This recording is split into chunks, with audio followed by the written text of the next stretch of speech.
Good morning, good afternoon, good evening, and good night, great Biafrans and lovers of freedom. This is Radio Biafra House of Service coming to you through Radio Biafra London. My name remains Mazi Jonathan Chinedu from Alo province of Biafra, and we are here live and direct. Start about Mkporo Bochiri, Nawa Noble April 2025. Start about Bochenko, being Thursday. Therefore, I welcome each and every one of you to welcome your friends onto this hallowed platform. This is where we preach the gospel of emancipation, both mental and physical emancipation. Because when you emancipate only physically, I am telling you, that emancipation becomes unsustainable. But once you emancipate mentally, that is ideologically, you know that there is nothing that can pull you down. That is, there you will continue because you have the mental strength derived from the ideology that is binding you together as a people. The enemy can do nothing to break you or to break us. But once you think that it is only physical, you might be questioned. It might look like you are coerced into it. That is why Obasanjo, that evil man, he know this. That's why he said in one occasion, Obasanjo, former president of Nigeria, 2 times president as a military and a so-called civilian president, he said that nobody can defeat a volunteer army. People don't really understand what it means. When you see people that are not fighting for money or because of money, people that are not fighting because of financial inducement, they fight to the finish. That is why IPOB remains indomitable, undefeatable. Nigeria has tried. They've spent a lot of money. They spent billions of dollars in every way to make sure that IPOB is destroyed. They renditioned our leader, thinking that our leader is the center of gravity, and vowed to destroy IPOB through different ways. They tried to impose a leader on us the way they normally do. As you see that they are imposing a chairman, Nigerian government is imposing their own person, a leader in their Labour Party. Yes, that is how is normally the system. The same way the United Nations, the West, we gave South Sudan independence, but without their beloved leader, John Garang, who was the pioneer of the South Sudanese second fight for freedom that led to freedom. Sometimes, why am I pointing at these? The function of Radio Biafra is to make you think very deeply, to make you shed anything concerning sentiment, so that you will be seeing reality. You will be watching reality will be watching you. Now you'll be ready to face the reality. You will be forearmed in order to withstand every way, every facet of the enemy plan or the enemy onslaught. You will be ready. We are not here to tell you what you want to hear. Give you hope, because this is something that many of our people want. They always like somebody or where they will have some pep talk about her TT. That everything will be okay. Things will be okay. Don't worry, you know. Anyhow, you know, that keeps them, because many of our people are not ideologically consistent and strong. I continue saying this. During the Vietnamese War, I think from 1963, it lasted from 1963, and the re-end was in 1975, the end of the war, which saw the whole Vietnam became a communist country. America ran away from Vietnam because of the indomitability of the Viet Cong. The southern Vietnam, I think the capital city is Saigon. The northern Vietnam was Hanoi. That is the communist Vietnam. Now they set up a revolutionary army in the south, which Americans call the Viet Cong, that was fighting in the southern Vietnam against the capitalist south. So it was divided, a country divided into two, just like Korea and Germany, East and West Germany. Have you forgotten? Do you know what made the Americans run? Let me tell you. It was during that war that America first developed or used different chemical weapons. There is one they used first of all. It was called the defoliant. That defoliant was used by Americans in order to poison the land. The forests of Vietnam, the heavy jungle, the Vietnamese heavy jungle, where all these people, the Viet Congs, were operating, because they operate like lightning. You don't see them. I challenge our people to please broaden your view, broaden your research on people that fought for freedom. For you to understand the enormity of what it means to be free. Stop only eating, chewing and hamburger, and after you call Mazi Jonathan, Mazi Jonathan, I'm enjoying the program. Broaden your view. Make more researches to find out how these people, how they earn their respect. It will help us. It will help you to understand what we are in. It's not a joke. I am telling you. It's not a joke.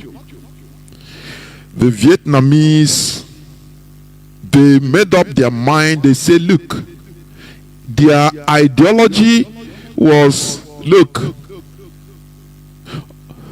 or their mentality, let me put it like that. They said, we are willing to give away more than 80% of our population. All. America started using defoliant. They will spray these chemicals on inside the jungle. The whole trees, leaves start withering. The land will be poisoned. Because these Viet Congs, they live under the ground like rabbits. But civilian, all. They created communities underground. When you hear underground, it's not 2 feet or 2 meters, no. 10 meters, 20 meters underground. They have markets underground, so that anything America is bombing, they don't care. All of them suffered it. Just for dignity's sake. Do you know what it means? After using, America used that chemical so that all the trees and plants in all the foreign affected areas will die off. It didn't make them surrender. They said, no, as we are dying. America will carpet, what is carpet bombing? After they introduced napalm bomb. Napalm, that is a bomb that is garnished with fuel. Where they throw it here, everywhere, the whole vicinity will catch fire. Napalm bomb. I think it is now banned. They use Agent Orange, nerve gas. What? I'll quote when the Bible said there is no peace for the wicked. Our people don't understand. Who do you call the wicked? If they tell you what all these Europeans committed in this war, you will loot anything they bring. Their religion. You will loot.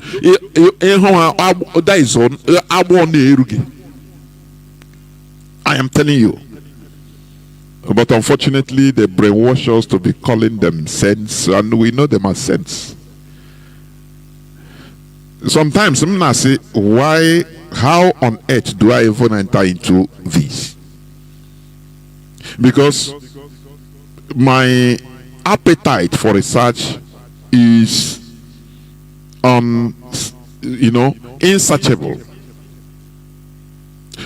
The more I continue, the more I become sad and sad and sad. What happened in this, the injustice that happened to people, committed by people we applaud today, committed, and I come to realize that the world is like that. Human beings commit atrocities. After all, we suffered the genocide. I put it on my timeline, a short part of documentary where during the Biafran war they starved the children, orphans, children start falling. If they just start falling like flies. Caritas report says 10,000 Biafran children dies every day. I say every day. Sometimes I see it that what happened to us surpassed the Jewish Holocaust. I might be wrong, but because it is underreported, I'm telling you. Do you know what it means for children? Only that one is statistics of only children, not men killed by starvation. Do you know what it means? One day, 10,000 children die of starvation. They are not talking of old men and women or matured men and women. They are not talking of people that were killed by bomb. These are only children. Do you know what it means? For years, 10,000 every. And once it is official, you know that they give you the barest minimum. Do you know what happened? Something big happens to us. It happened to us. But the people that committed this are still on top, looting money and making us to be apologetic, to be begging always that okay, that is the world for you. There is no peace for the weak. Remove wicked. No, please. This is a lie. The whole peace is in the hand of the wicked. All the peace in this world is in the hand of the wicked, in the hands of the wicked. But the weak, there is no peace for you. As weak people. Look at what is happening. The Fulani headsmen, the Fulani terrorists, they are on the rampage. In Enugu every day. Do you see the governor talking? No, he's weak. And weak because he don't know what to talk. After he will come and tell you that I'm walking on the ground, everything, I'm walking on the ground. No peace for the weak. Willie Obiano said he tried in order to negotiate or make Nigeria government be paying the 13% derivative advantage to Anambra as oil producing states. Instead of him making noise as a governor, coming and speaking it out and shouting that look at what is happening, he said he was fighting it on the ground and nothing happened. Instead, the entitlement of Anambra as an oil producing state is being paid to Delta. Because they did, as our leader used to tell us, some people think he's just talking for talking's sake. Anything our leader preach here is gospel, is truth. They are doing lateral drilling of oil from any part of Biafra land, so that you don't lay claim that this oil come from me. Now one day, what they did from Anambra, they did lateral drilling from Obaru and others. Take it down, lay pipe till Worry. There now they come up and they open it. It's from there they load. Now Delta, that is what is in Delta, will say, this is our oil. The same thing they did to Imo State Oil, Abia State Oil, they did lateral drilling, so that they open it up in River States. Somebody from Imo, Anambra from Abia, Wamugu, he don't know what is happening. What matters to him is buying and selling. When you say no, this Niger Delta people now they are oil now, so I would insist, honestly, the population collectively we are weak. That's why no peace, and that is that peace we are fighting for. You want to have peace, prepare for war. That is what it means, because no peace for the weak. Are you hearing what I'm saying?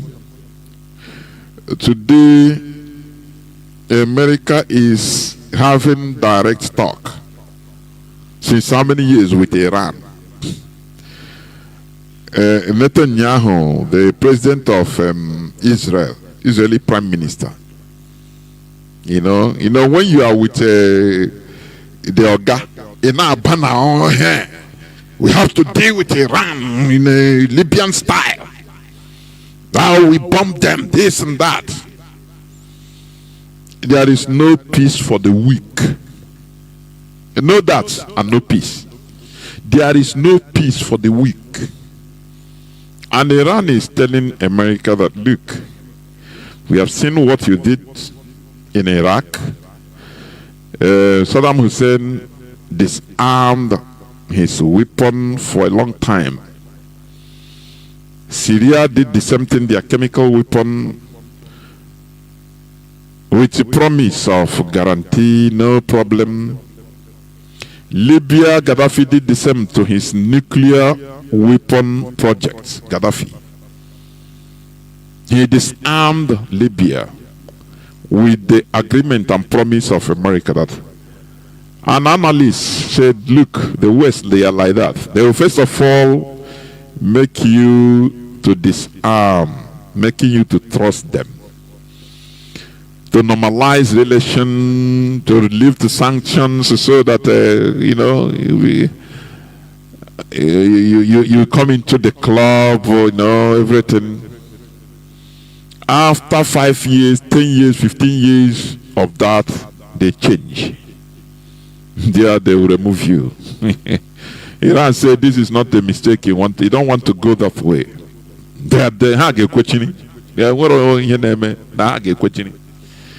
So we are watching how things will play out, because the deep state, they are still the warmongers. They are still there in different guise. That is why I say There is no peace for the weak. When you have all it takes, the power, your cruelty becomes pampering. do you know that? You have peace. Now you share peace to any person that you want. Any people that, because power belongs to you, any person, any people you want, you destroy. You have your peace as a powerful person. But that weak person will always be, it's just like living in bondage. You'll be, nah, what will I do? Yeah, I don't know what will provoke my master. I don't know what will provoke my oga. I beg, make a, I saw every time, that is, there is no peace for the weak, not the wicked. Stop quoting no peace for the wicked, please. America, in their history, they use I'm not vilifying US, no. I'm just making analysis, please, because it's a history that is there. I'm telling you, it's a history that is in the public domain. Everybody know it. I'm using it as analytical so that we learn. They are the only country that use all these weapons, banned weapons against other people. The Europeans invaded the American continent and destroyed, killed the indigenous population. Many of the indigenous population in North America are now extinct, no more. Only very few numbers are, very few. America as a country, USA, has only, is it less than 3% of indigenous population, indigenous Americans today. Less than 3%. They destroyed them. But today they are the purveyors of peace. If you want peace, they give you peace. Because they have peace and they share peace. Because they are powerful. So they share the peace. So when you say there is no peace for the wicked, you are lying to yourself. It's a deception. The correct statement is there is no peace for the weak. No peace for the weak. So what am I trying to say? The Viet Congs, they put it in their brain that, look, even if it is only less than 20% of us survive, we are not going to give up. And they did it. For almost 10 years of war, America saw that, look, the America ran away from South Vietnam, defending them. They ran away, say, oh boy, these people, no need though. There is nothing you can do. After a while, 1 year or 2 years, America came back. They have another plan. They said, now, let us go on the offensive. Instead of fighting them in the south, they started bombing Hanoi. That is the capital of North Vietnam. Carpet bombing everywhere. And the people, they say, you kill maybe few of us. Come down and let's see. Let their boot be on ground now. They managed to bring down, they say whether out of 500 or so, 400 and so, B-52 bombers America was using. Their air defense managed to bring, is it more than 100? So America, they said no. And countless jet fighters they brought down. They said no. They cannot take this casualty. They left their southern Vietnamese and go back for good and say, oh boy, no, make one settle. Immediately America left. The northern communist Vietnamese, they run down the south under, a twinkle of an eye. Because what am I trying to say? I want us to build this mentality of invincibility. Do you remember when Mazi Nnamdi Kanu will be talking about mental state? That the time will come in this struggle that your physical power will no longer be able to hold you. What will hold you is mental. Because your physical power, nothing. Your muscles have all fallen. They can no longer, but you hold on mentally. This is one thing we lack. We in Igbo, we lack it because we love life. Sometimes I start wondering, how do a people that love life like this, how would they be able to sustain to fight for freedom in this wicked and impitiable world we are? The world has no pity. If you are weak as a people, they march on your head, cut your against you, others will move on. They don't care. Don't you see the rampage of the Fulani? Then they're not a joke. Indigenous people, we are always lamenting. Oh, they are killing government. They come, they Fulani. They say, don't worry, continue waiting for government. It's working. They will come and through their government, Nigerian government, say, don't worry. We don't take law into your hands. Leave everything in our hands. You know, once they kill you as a people, as a community, don't take law in. Don't revenge. That is their word always. It has become like a music. No, do not revenge. Be law abiding. Don't take law into your hands.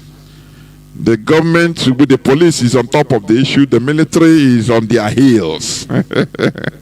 And the chicken,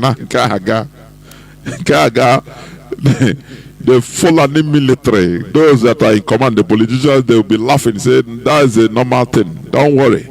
We will take care of everything. The other day I played a clip where they cut all these Fulani in a do. In the farm, the Fulani, somebody that cut an indigenous person's hand with a knife. They catch the person, they hand it over to police as good citizens. They will salute them, say, yes, you people are good citizens. You are good citizens now. You are dying. Immediately they will release him. They will come again and destroy their farm. They will catch him and say, do we touch you? He said, no, we are good citizens. They will hand him over to the police as good citizens. But they themselves that are committing all these atrocities, they don't care about good citizenship. Until you take their stance, fire for fire, you continue being good citizens inside the grave. Are you hearing what I'm saying? Into the grave, you're a good citizen. A good citizen have died. I saw in Plateau, you know, their normal ritual. These are dead bodies.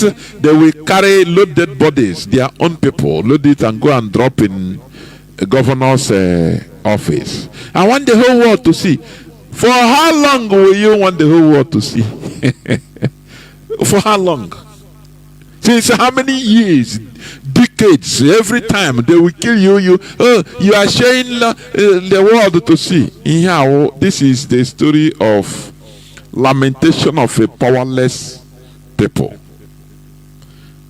That is why I say there is no peace for the weak. And maybe the governor will come out and pretend to cry. He will shed tears and say, okay, don't worry. These people that do this thing, I will make sure he give them pep talk. Don't worry, I will sponsor the burial of these people. Carry them to go and bury. Weak, useless people, they will happy. They will carry the cause. Yes, governor has spoken. Don't worry. They will depend on the governor. He will do this. He don't know that these are all planned. Is playing politics with lives of people that you should stand up and defend yourself, including the houses. These people that are doing this thing, they have blood like you. They have heads like you. But the issue is their orientation is different. Their mindset is different. Their ambitions are different. Now, why not organize and take that same mental stance like them? And that is the thing. Like this, it already came by force. But when you continue crying, it makes the enemies to be happy that they are inflicting heavy damage on you. You are weak. You cry, lament, call Nigerian government to come to you. If it is gun running, what about your millionaires and billionaires? Can't they make go into gun running? Let me put it. That's it. Because the Fulani, they are highly armed. Whatever you quest for in this life is what you have. It's what you look for. Many are we have been programmed that now do you see the bad mentality? That is why which is wrong. There is power in the barrel of gun. Your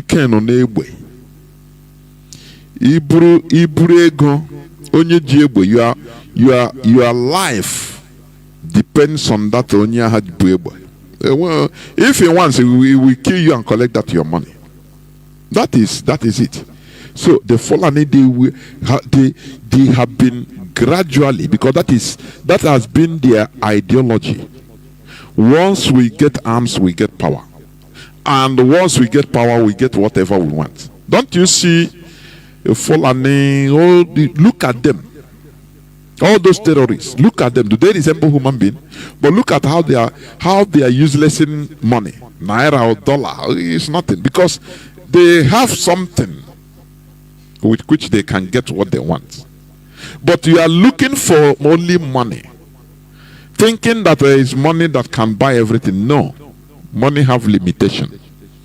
When it comes to the case of Nigeria, why can't indigenous population, why can't their billionaires, their millionaires organize and say, okay, no be competition with it. Let us run these arms. Where these people are going to get this arm, let us say, because anything you put you get it. We are in a free world. Instead of complaining, lamenting, crying, hey, they kill us in Plateau. Now you carry the corpse of people, desecrated corpse of people, carry them, come and dump in front of governor's office. Or does it make any change? Does it make you want the world to see? For how long have the world been seeing? The world of today does not like weak people, cry people, complainants. They don't give a damn about your life for your information. The world today, they even want people to decrease. So the question is, who will be the victim? The international community, they love it when a small portion, a very fractional percentage of the population, the Fulani, that is less than 1.5% of Nigerian population, is troubling everybody. You know what they are saying? They say, these are organized people, so we support them so that they kill everybody, humiliate, put everybody under their control. These others, they are lamentators. They cannot even organize themselves. So these people that are organized already, so you use them, sponsor them. That's why the United Nations chairman, Antonio Guterres, he came to Nigeria the other time. What did he say? He said a repented bandit. United Nations supports a repented bandit being absorbed even into the Nigerian army, into the Nigerian force. The United Nations applauds it. What does it tell you? That they are supporting the strong, that they are in support of strength. The world have no space for weakling.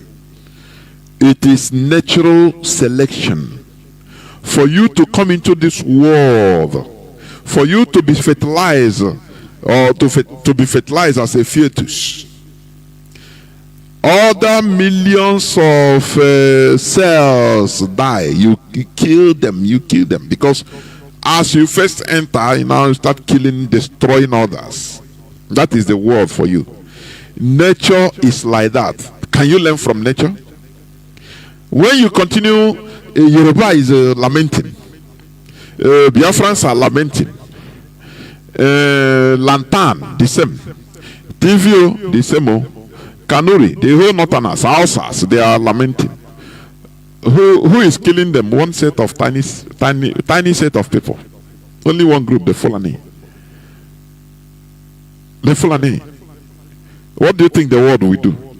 The world is supporting the strong against the weak. Oh boy, kill all these Neanderthals, and we will deal with you last. I better kill them, take over everything. They are useless. They are useless.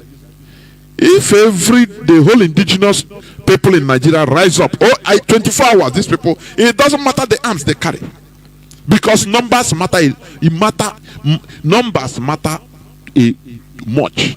There was one time, 1 year, I think, an Indian official said something, which when you look at it, he made sense. An Indian official, because of when there was this problem, Kashmir problem between India and Pakistan. You know, it was escalating between them. Are you hearing me? Now, an Indian official said something. He told Pakistan, he said, look,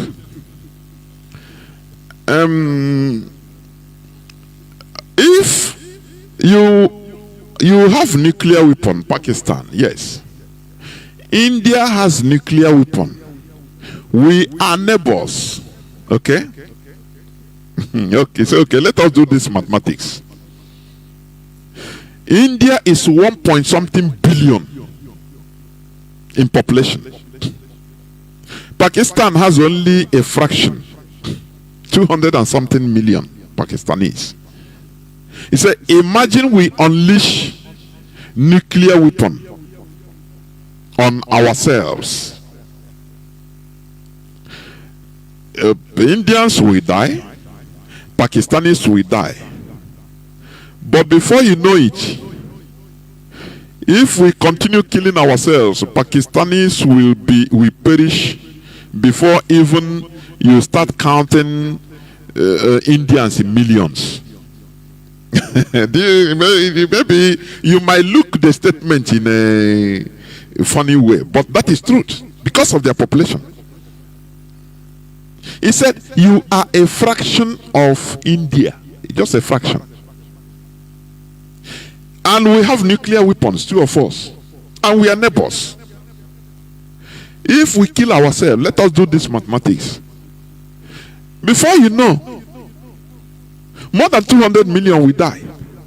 Okay, imagine you kill 400 and something million Indians, your nuclear weapon. We will still dig gidigbam, but you people, Pakistan will now become a fraction of what it used to be. But Indians will still die. I think India now is the highest populated country in the country with the highest population. They have surpassed China. Are you hearing me? And there was sense in what he said. So what am I trying to say? If the indigenous population will rise up as spontaneously and deal with these terrorists, how many are there? But all of them, this one, we are good citizens. They use pep words from politicians and hold everybody hostage. No, trust government is doing something. No. Lukarawa has been technically defeated. Boko Haram, how many times was Boko Haram technically defeated by Nigerian military? How many times? I'm asking. How many times? But what happened? Today, I think Borno State Governor, he confessed openly, said Boko Haram is waxing stronger and stronger. They have taken more communities in Borno.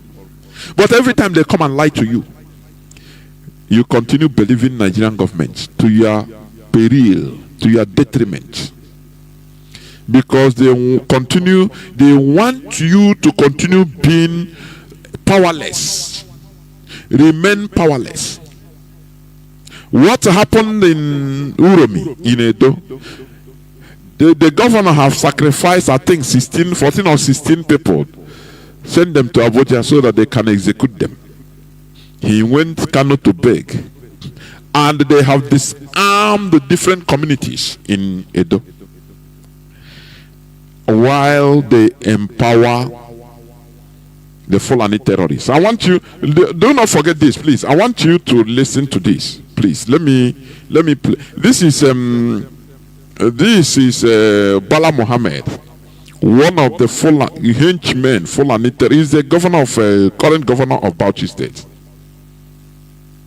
When he said something defending the Fulani, how they are,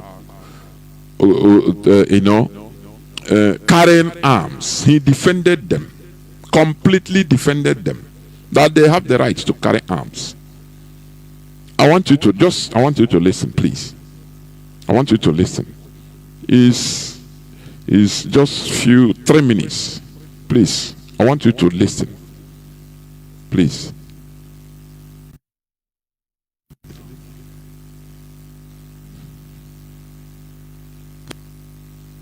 I will tell you something that I told my colleagues. Listen. About the herders and farmers clashes in Nigeria. You have seen what our police in the southwest are doing, and some of them from the southeast. Some of us told them with all modesty and humility, you are wrong. But the person that is most wrong is the governor of Benue State, my brother and my colleague, Governor Otto. That was when Governor Otto was in power. This was, I think, 3 years ago, or 4 years back, please. But the man is still in power, Bala Mohammed, because he's one of the henchmen, sponsors of Fulani terrorists in Nigeria. He's still in power as a governor. After he will come to Asorok. They have many of them. He started all this.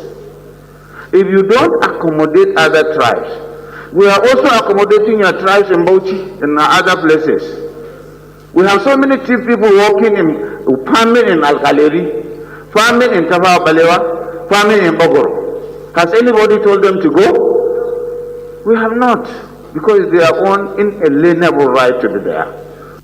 Do you see how they manipulate people's opinion? When they say we accommodate you as a person from another tribe or something like that, but mind you, Fulani have no land even in Bauchi. Now, you must accommodate them to come and destroy your livelihood. But you are not there to destroy their own livelihood. Do you see? I don't know why Nigerians don't challenge this. They will tell you that, look, if we are accommodating Igbos to do, they are doing buying and selling. They are selling motor pass in the north. These are people that went and rented the house, hired the shop, not by force. If me as an Igbo man in Kano State, I am looking for a house. I go to this house with my money. They say, no, I will not rent to you. I will go to another place. If I don't find any, I say, okay. I will not force anybody. But they will rent in order to, I'm paying my tax. Now I will rent a shop. Establish all. I bear the expenses. I am paying. And they say they are accommodating you. Is there any brain? This is a no-brainer. Americans, we say no-brainer. It's a no-brainer. But they put this wrong form of argument in the mindset of people. No person challenges them. You are accommodating. Do you know?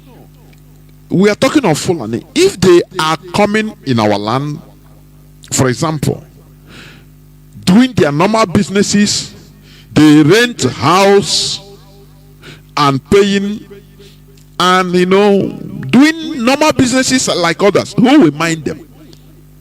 Everybody is equal, be hustling now. No person minds nobody, because we're in a free world. After all, why are we not complaining of, for example, let me put it like this, for example, why are we not complaining of Gabonese that are in Nigeria? I'm just giving an example. Another country, Gabonese. Why are we not complaining about them? Does it mean that you don't have Gabonese in Nigeria? Does it mean that you don't have Central African Republicans in Nigeria? Even in our land? Does it mean that we don't have Cameroonians in Nigeria? Does it mean that we don't have Ghanaians working, earning their livings in Nigeria? Many Ghanaians are even in Nollywood. Does anybody complain about these people? The answer is no, because they are doing their normal businesses. So you compete with them. There is they don't come to destroy your livelihood like the Fulani. Why is it that everybody is complaining against the Fulani?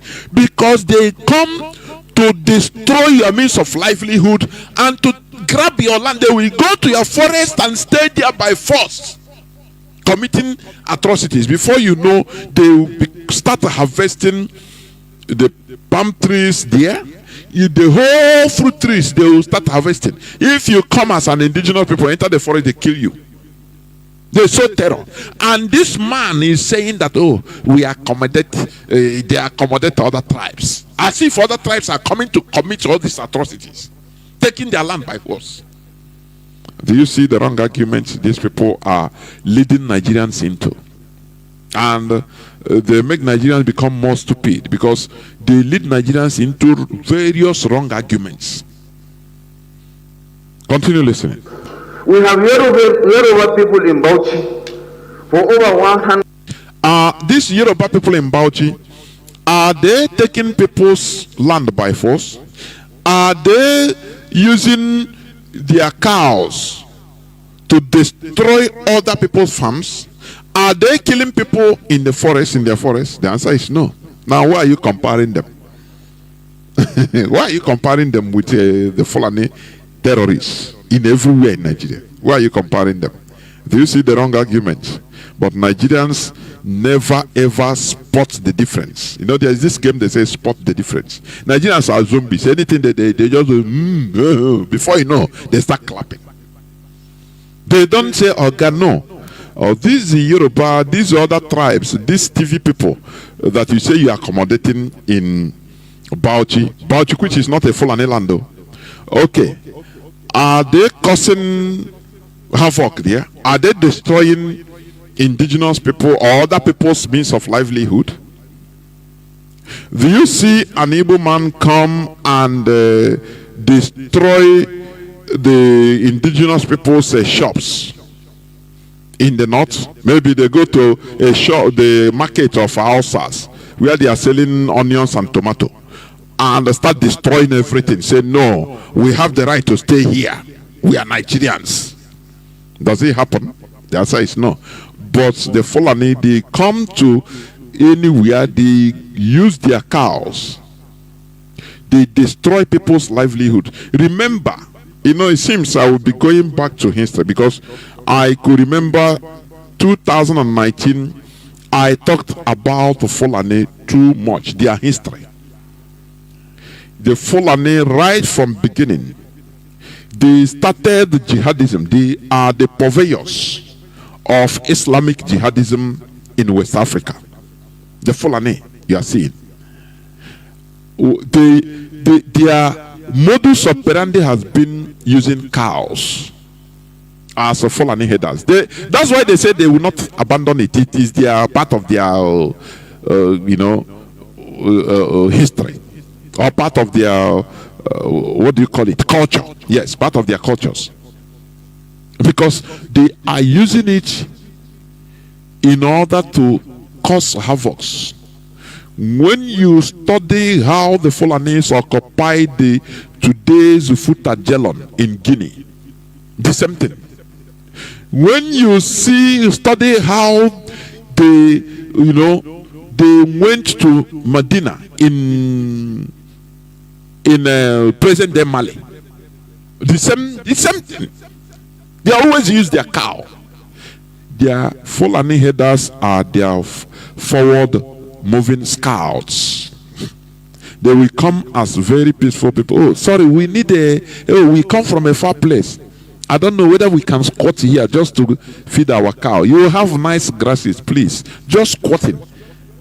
The unsuspecting hosts, local people, we welcome them. Say, no, man, not take land. They did it in Guinea. I've preached it here.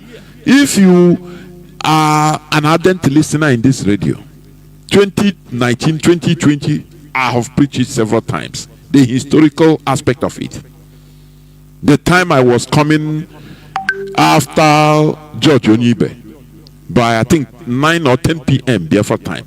That was when I was preaching this. If you're an ardent listener, I dived deep into Fulani history, and I will restart it to renew our people's, refresh our people's minds on them. That is exactly the way they never change the system. So, but the problem is the indigenous people are hopeless. They don't understand history. They don't study history. So that is why the Fulani, they are taking advantage. When you study this, the same way they entrench themselves in wherever they are today in West Africa. The same thing, the same way. The same thing that happened in Hausa land. The Hausa people welcomed them in 18th century, early 18th century. They welcomed the people like the parents of Ottoman Danfodio, the people that we give back to Ottoman Danfodio in Hausa land in Gobir, which they renamed the Sokoto today. Sokoto is a Fulani name. The original name was Gobir. Some people call it, they say Gobiri. Are you hearing me? Once they conquer, they rename. That is a colonizer. That is how they behave. They're exactly the same like the Europeans. They come to your land, they conquer, they call it Port Harcourt. They name it according to the way they want it. Oh, this is Port Harcourt. Oh, this is Lagos. Named by the Portuguese, Lagos. Oh, this is Cameroon. Oh, this is they rename it so that you forget. The coming generations will forget everything about it. If you tell the Hausa people that look, your origin is the Fulani that change your name, the name Sokoto you are seeing today. That is why they call it the Sokoto Caliphate. The original name, Hausa name, was Gobir, Gobir. Some say they used to call it Gobiri. But once they any place they conquer, they rename it. So, Othman, the son of Ufodie, which they call Othman Danfodio, he was born in Hausa land by Fulani headsmen. The Fulani parents, the headsmen, they came as headsmen in Hausa land. For your information, that is why there is nothing like Fulani as indigenous people in Nigeria. They don't have it. And you know their pattern. Let me tell you. The Fulani, what they do any place they go, they make sure they compromise the population by intermarriage. They make sure they take the women. You cannot take their women, no. They take your own women. Their men take their own women and pump their blood there, so that now Mazi, I think during some part of Enugu now. These are these people, and what we hear the European mentality, the way of the conquest. That is why the Europeans love them, because colonizers always love each other. They go the same way. Are you hearing me? The same plan, the same way. They compromise your blood. They are breeding their future supporters, future Fulani in your land. The people that will grow up tomorrow, now when you are talking of Fulani, they tell you, I beg. They are Fulani too. They have Fulani blood. You are gone. You are. They breed out people, breed up people that will fight you in your own land. They just pump and keep quiet, waiting for the next 20 years. You now, you are a novice. You are ignorant. You don't know that they are planning. They are waiting for 20, 30 years coming. The result of what they did will come up. So listen, continue listening. 150 years, even before the birth of Nigeria, nobody has talking to them. Some of them have risen to become permanent secretaries in Gombe, in Bauchi, and in Borno. And now, because a Fulani man is practicing the tradition of transhumance. Practicing the tradition of transhumance.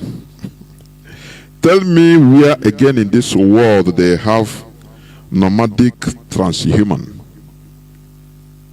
Tell me, in this modern world, where, if not only by the Fulani, you have all these other people in is it Tibet, but their own is different, and the land there is so vast. They don't cross other people's. They are living. They move around in the cold desert.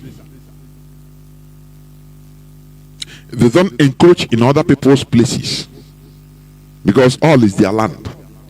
But the Fulani, they move from place to place, from Senegal to Mali to Burkina Faso, to undermining borders.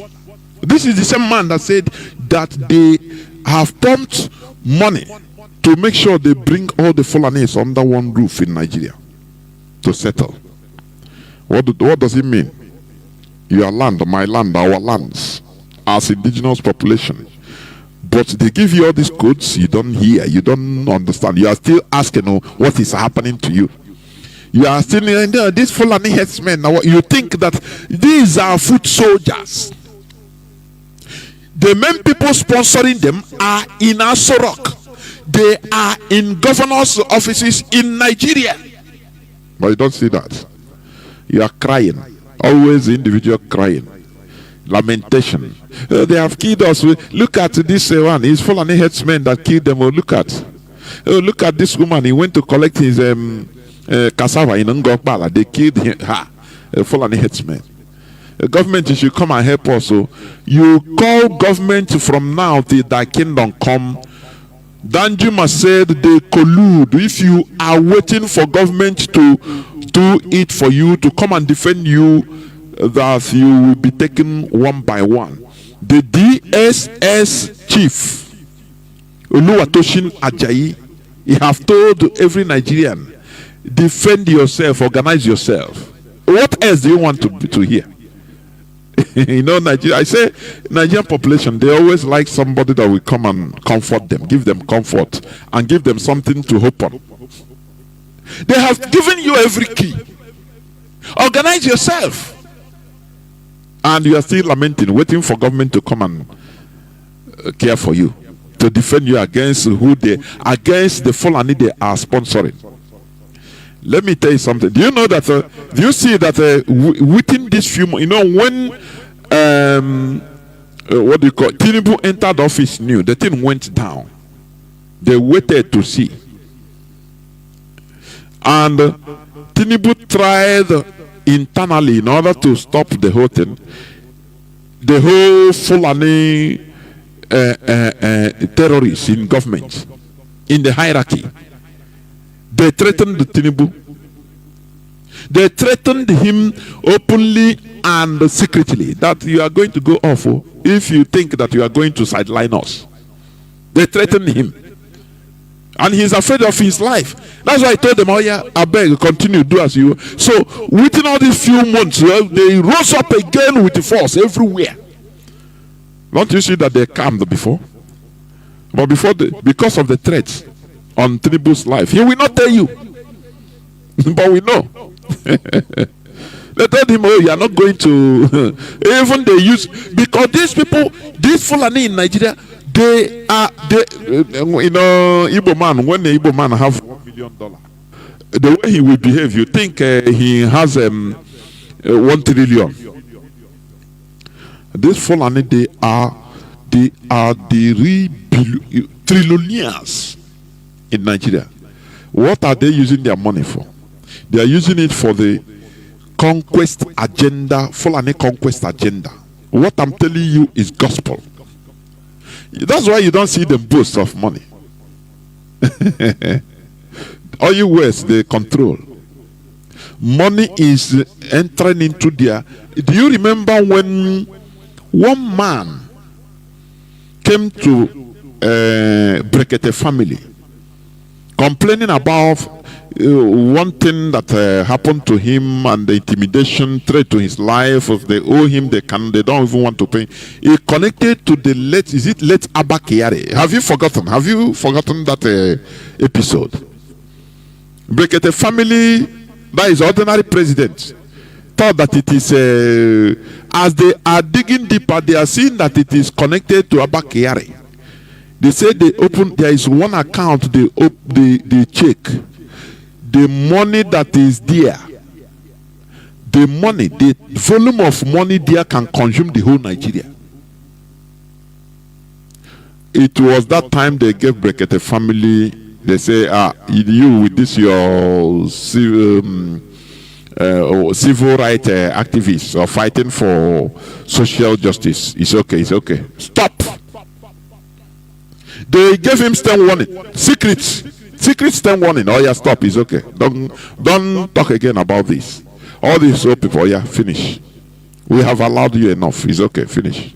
And Brekete family zip his mouth, because the thing was going in a way that can implicate something. They say the bank, whether one bank manager, there is one account that belongs to somebody. They open that account, say the money there, it can bring down, that money can bring down the whole Nigeria. The way they describe it, that thing they try to open the Pandora's box. Now secret order came from above to Brekete family. Say, oh yeah, stop this, don't go there again. Otherwise, how would okay, it's nothing. And we're here, we're just And he immediately called off that. My hand, everybody come out. Me, I know there. So, what am I trying to say? The money these people are stealing, they are using it to finance their collective Fulani colonization costs. They are using it to lobby America. They are using it to lobby the whole world. That is the countries of the world that matters. The countries of the world that matter. They are using it to lobby. That's why Guterres will come and say, okay, we appreciate any Fulani bandit can be repented. It's okay, you absorb him back to Nigerian military. Do you think it's ordinary? It's lobby. They put money there.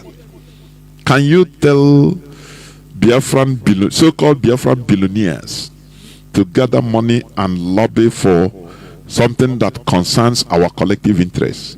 Oh, well, yeah. That's why I say our people. You see, our people are the primitive.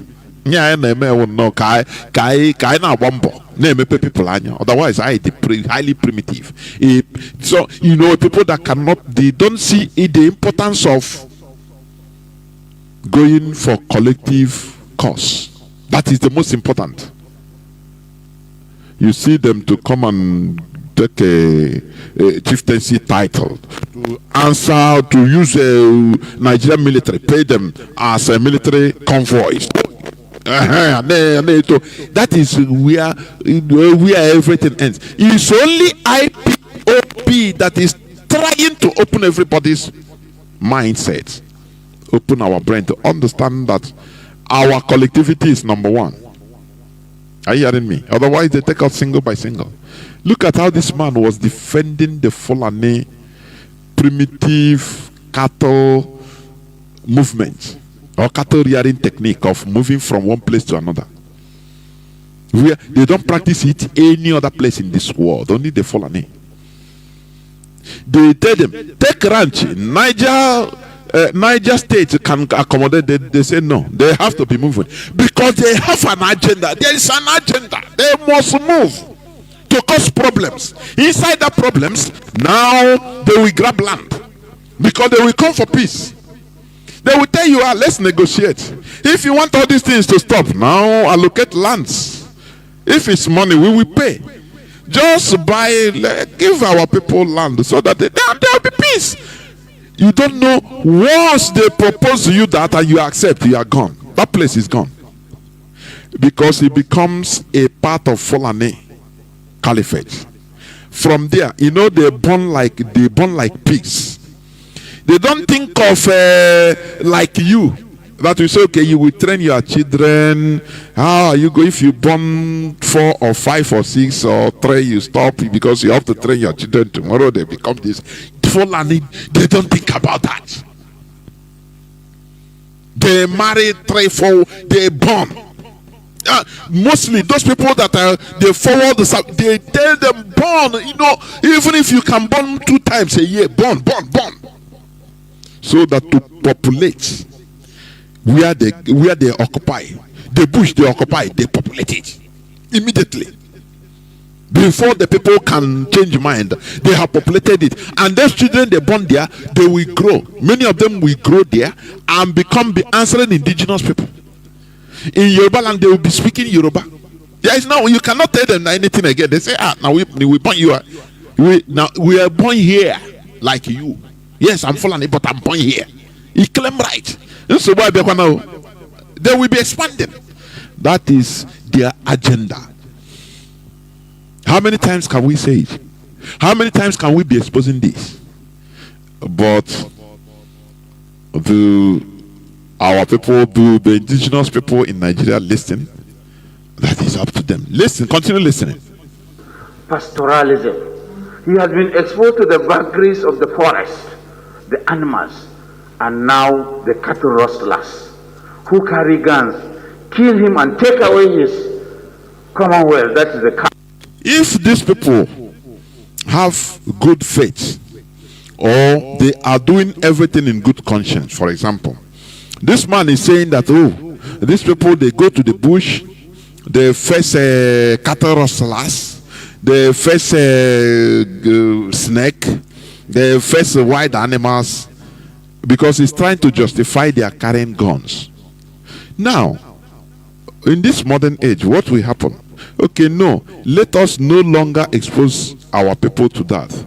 Let us form a ranch so that people will no longer be exposed.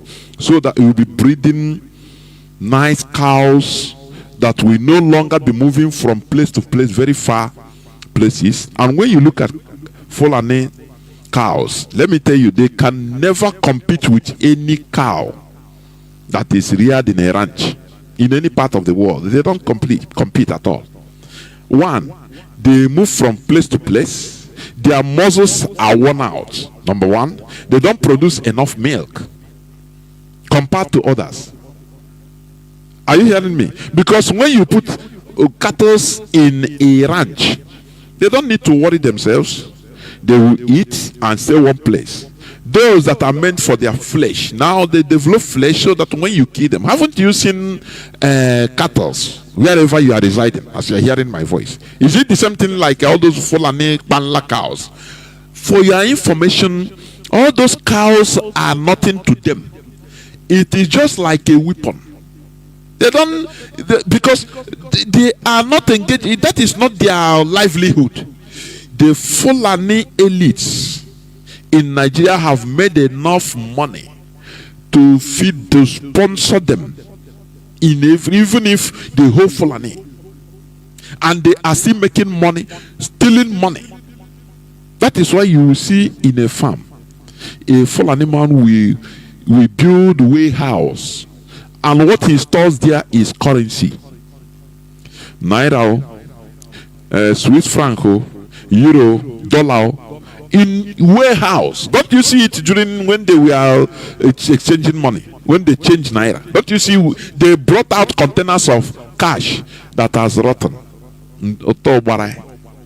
Don't you see that? Because they are stealing for a mission. It's not like you, an indigenous person, like an Igbo man. You are stealing for what you and your family. You are stealing, just looting for your personal use. No. Or what you are going to, at least you can buy some people, thugs, to protect you during election, or to hire, or to grab election boxes for you in your community. Because you don't go federal level now. It's only your community. Only or for muzzle. That is a very, very funny. I hate the funny, honestly. Very funny. The Fulani, the lobby. How many times do you see they say the 19 northern governors go to America to discuss issues, to meet the American government to discuss issues that concerns northern Nigeria? How many times? Have you ever seen a time where, let me say, Eastern governors went to America as a people to meet the American government, or even German government as a union, not one person, no, to discuss things, to lobby for them? They do. Oh, we are far behind. It's only IPOB that will save us. Do you see this mess we are in? It's only IPOB that will save us. Continue listening. He had no option but to carry AK-47. He's justifying the Fulani carrying AK-47, an assault rifle. do you see how? Do you see that they don't give a damn about your feeling, because they're together. Once they finish their meeting as a full Makban, all of them, they come out, they start speaking with theater, with boldness. A Fulani have the right to carry AK-47. Do you know AK-47 is an assault rifle that Russians are using, Ukrainians are using in their war today? He didn't even say carry then gun, no. He didn't say even double barrel. But do you know that our people that are being slaughtered are banned from carrying catapults? All these things, don't it make you have goosebumps about the situation in Nigeria? Sometimes, at least as a human being that thinks. Don't it make you to have sometimes sleepless nights? I know na mini. They are swallowing us wholly, and we thought that we are thinking that is a joke. This man was there 4 years ago defending Fulani, carrying an assault rifle. Whereas once they see an indigenous person having ordinary knife, hey, the Nigerian army will kill you, shoot you at sight that you are a criminal. But Fulani are exempted. Or do you think it's ordinary? They worked hard for it. They They worked hard for it. That is why they are at the national television. This man is at the national television defending his people to carry AK-47. And others are watching. That time, we shouted this, shouted that, but everybody's eye was focused on IPOB as the bad group. IPOB, you want to destroy Nigeria. IPOB, everybody's eyes was IPOB. They propped up, hype on the IPOB issue that time, whereas they are doing their thing. Now, everybody is feeling it. That's my happiness. It's not only Igbo, so everybody all now felt everywhere. They program everybody. Oh yeah, focus on Igbo. Igbos are bad guys. They are bad people. They want to dominate. But the Fulani let a fraction, less than 1.5% of Nigerian population dealing with everybody. They are not domineering. Are you hearing me? A Fulani goes to Hausa, call Hausa land, where you have only the percentage of Fulani. They are not up to 0.0001%, but they are the governor. The Fulani will be governor, controlling others in that place. Even if it is only 10 of them, among 2 million Hausas and other ethnicity, they will be the governor. No, they are not domineering. You want to? They say no. Watch Igbo. Igbos are domineering. Before you know, they will domineer you. They will dominate you. Watch them. Nigerian, very primitive, indigenous people. We are programmed to watch, checkmate, and hate Igbos. Today, the chicken has come to roost. It's affecting everybody.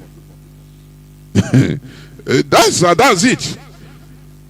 They took everybody, convinced everybody, programmed everybody in order to fight Biafra. That Biafra is a problem. Gowon was running helter-skelter. Now, maintenance of one Nigeria. Not knowing that he was being used. Today, before you know it is too late, they are decimating his people. They will use you. Before you know it's too late. If they dribble you, when you stay there, they complain. Referee, look now. Go. They are in control. Listen. But to carry AK-47. Because there's no option but to carry Commonwealth, that is the cows. He had no option but to carry AK-47. Because the society and the government are not protecting him. What is his fault? It's the fault of the government. It's fault of the government. Hey. So it's not the fault of the guy carrying AK-47. Now, as the Fulani are killing the indigenous people everywhere, why can't they carry AK-47? The government is not protecting them. In Enugu, no statement from that one, because all there is nothing he can do. He cannot come and say, "Oh boy, look for AK-47." Not pump action. Anywhere you can see, collect. If they see you, they shoot you at sight. But they see Fulani, and they encourage him. Carry, you have the right. What are you seeing? Colonization. That is it. That is it. Nigeria is Nigerian indigenous population are being colonized by the Fulani. Direct. It's under that. It's only IPOB in Biafran land that is resisting. You see now, we know the joke. We know the pity them now. Now. I want to hear you like negotiation. Yeah, I never did. In order not to raise the international distance, I never did. But that now. Here no war uche kaino. I negotiate ban a boo, it's no so in a hakanebu. Imara na mive, home. But I'm gonna put on a video now. So Ota called it.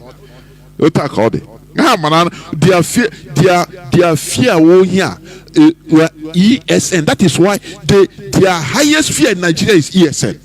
And that is why they use their stooges, our governors, our political elites, in order to make sure to crack down on ESN, because it's above them. They cannot fight ESN.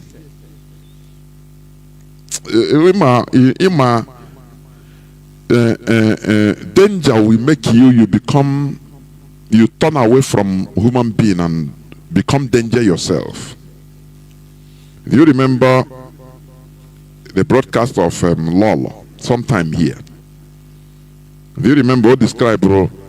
He said he was opportune to see one or two ESN one time. Oh God, also you need to see these people. Now they have to go from a mother. Their movement, people don't know. People think that we are playing. And I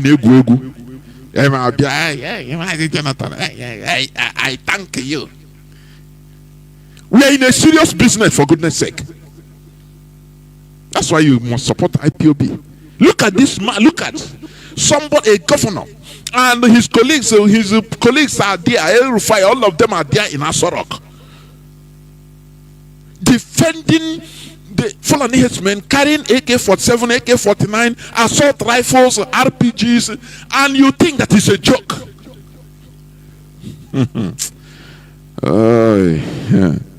You better support ESN. I am telling you. I say their dread.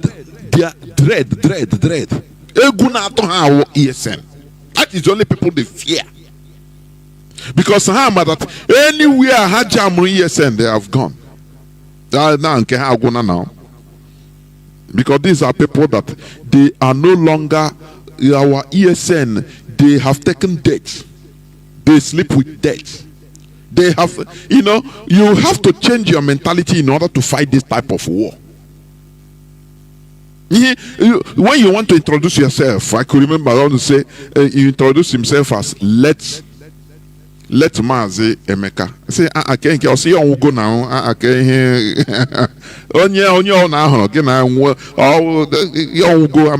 I'm late already. So that is the only mindset to confront these people. But when you think that they're killing us, what can we do? Government, come and help us. You are more dummy than dumb itself. Do you see where mental strength comes into? Where you need to change your ideology, your mentality. Mental toughness come.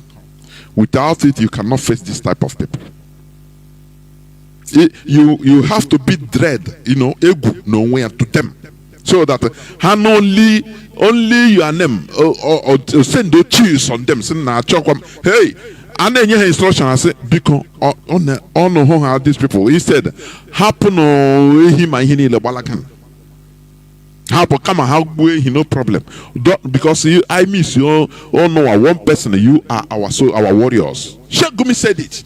That these people are their warriors. Do they hide it? But you are still talking, you are still crying for government to come and help you. Are you not more stupid than stupidity itself? Danjuma come and say, they cry, they say, they collude. The Nigerian military can no longer protect you because they are compromised, highly compromised. They are colluding with the Fulani. So, waiting on them to come and help you, to come and fight for you, to come and defend you, you are in a dreamland. Wake up, Nigerians. Is it not what he said? Do you think that he said is somebody of that caliber? With the fires, secret fires, what he's seeing, what they are telling him, what he's seeing in the field. Do you think his statement will come just like that? Ordinary. But do Nigerians take him serious? No, they cry. Go to your governor. Carry corpses. Go to your governors and dump them. He will come to help you. Your governor is even afraid. He wants to live tomorrow. He wants to be alive tomorrow. He wants to maintain his political stance, his political position. So does he care for your life? The only thing is self-help. Self-help, as IPOB have done. That is the only thing. Are you hearing me? That is why we call people. I say, here, I don't, as a Biafran, before God and man, I don't beg you to support ESN. I always say it. I say it's your obligation. If you want, support. If you don't want, don't pay. You will. That is the thing. It will come to your village one day, even if you are in, in California enjoying. One day, phone will ring and they say, "Nah, your loved ones have been slaughtered." That's it. That is the reality facing us. So it is your decision. Support ESN, hate Mazi Nnamdi Kanu, hate IPOB. The way they talk, continue the way they talk, but the way the Fulani kills you and your siblings, our siblings, is more ugly than the way we talk. I hear it. If you are complaining that, but Radio Biafra now, IPOB, they are so rude in talking. But the way the Fulani kills you, will kill us and our siblings, is more ugly than ever. Look at the butchering. The way many of them sometimes do is this. The Fulani, they will first of all use gun down the community. Gun. After shooting, now the second wave will use knife. It's a ritual killing, it's their system. They will use knife. Those that are fallen, they will not use knife, be macheting them, hitting them, cutting them into their heads. Just look at them. Now, when you come, you see them, you say, no, they use machete. It's a lie. They use sophisticated guns. They gun down everybody. Now, as those people with gun, they have gone. They run, they have gone. The second wave coming at the back is those with machetes. They will be macheting so that you don't see the gun entrance. You now believe that, oh, they have knife. So that tomorrow you carry knife and say, okay, as they have knife, I have knife. You are gone. Go and look for sophisticated weapon. Go for gun running. That is what fits them. Nothing more. You don't need the crying again. Your cry makes them happy. Your lamentations and complaints and calling for Tinubu to come and help you. Tinubu is even helpless. All these things makes them happy. So it's for you to go under, organize, and do the needful. That's it. How break we potagi break we question na no you. No only on Asabi. These billionaires, Igbo billionaires in our village, you has a support, name support. Arrow, full sniper gun that can kill when a range 1 kilometer. Gote. Now, I name rotation in the village. Every 2 hours. Because if you don't take drastic action, they will butcher everybody. I'm telling you.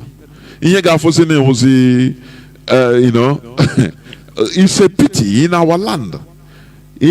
One person, like all these content creators, you see somebody just up on us like this, just to you will see more than 30 people running. So you see that our people have been turned into sheep. Only run. Antelopes, no resistance. Now run, save your life. Run, save your life first. Ebute arugodo sniper bo. And then rotation in rotating place. So that all those places destined be active in the Fulani. Rotation every time the family will bring one person to come and every 2 hours in 2 hours. Only on in the night phone is everything now. No, all of them will run away. Man, when you continue, you are sleeping with your two eyes closed. Every time I be a a clear on your own. Does it make sense at all? Let me go to another thing, please. Let me stop here. So you see, this man he was defending Fulanese from carrying gun. Nigerians don't even care. What matters to them is their talk was that time IPOB.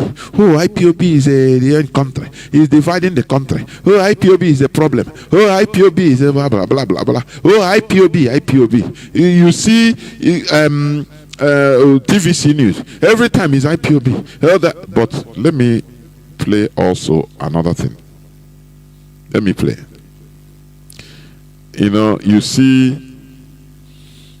There was a flag that was seen, Yoruba Oduduwa flag, somewhere, and you see how they are defending it. I want you to listen. This is a country we are in as equal citizens. Listen. Congress being hoisted in Wait. the middle of the street with a video showing the flag of the Yoruba nationalist organization, the Oduduwa People's Congress, being hoisted in the middle of the street in Lagos State. Let's take a quick look at this video before we come back for a discussion.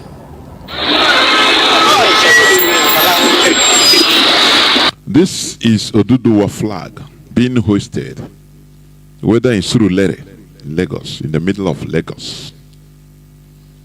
I want you to see, after you see what they with Ruben Abati, how he will analyze it. Listen.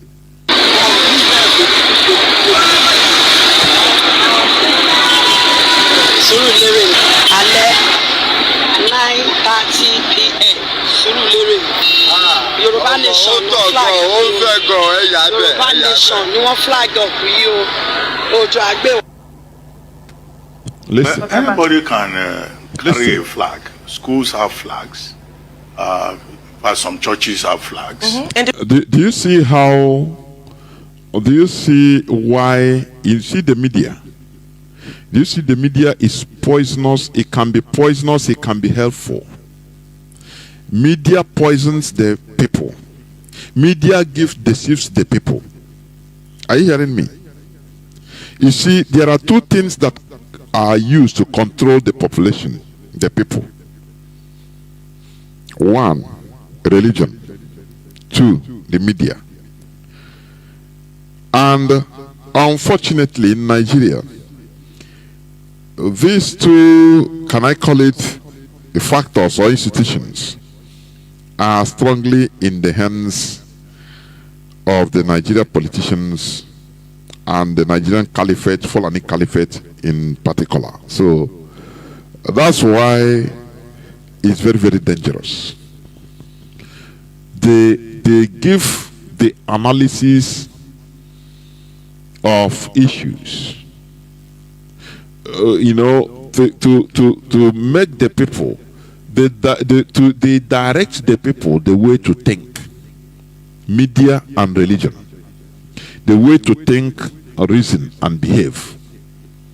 So they saw a flag, Oduduwa flag, in the middle of Lagos, in Surulere, one night the other day.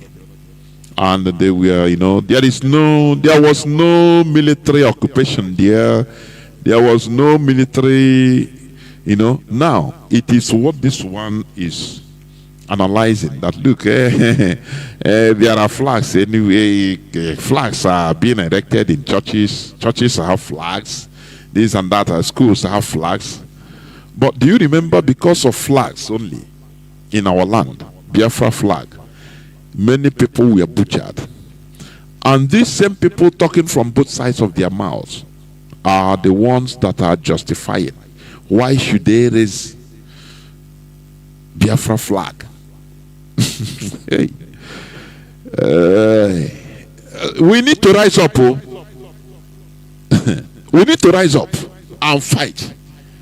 We must have this mentality or mental resilience of the Viet Congs.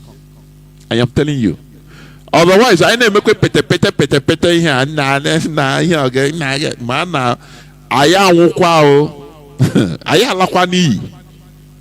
I'm telling you. Listen to what he's saying.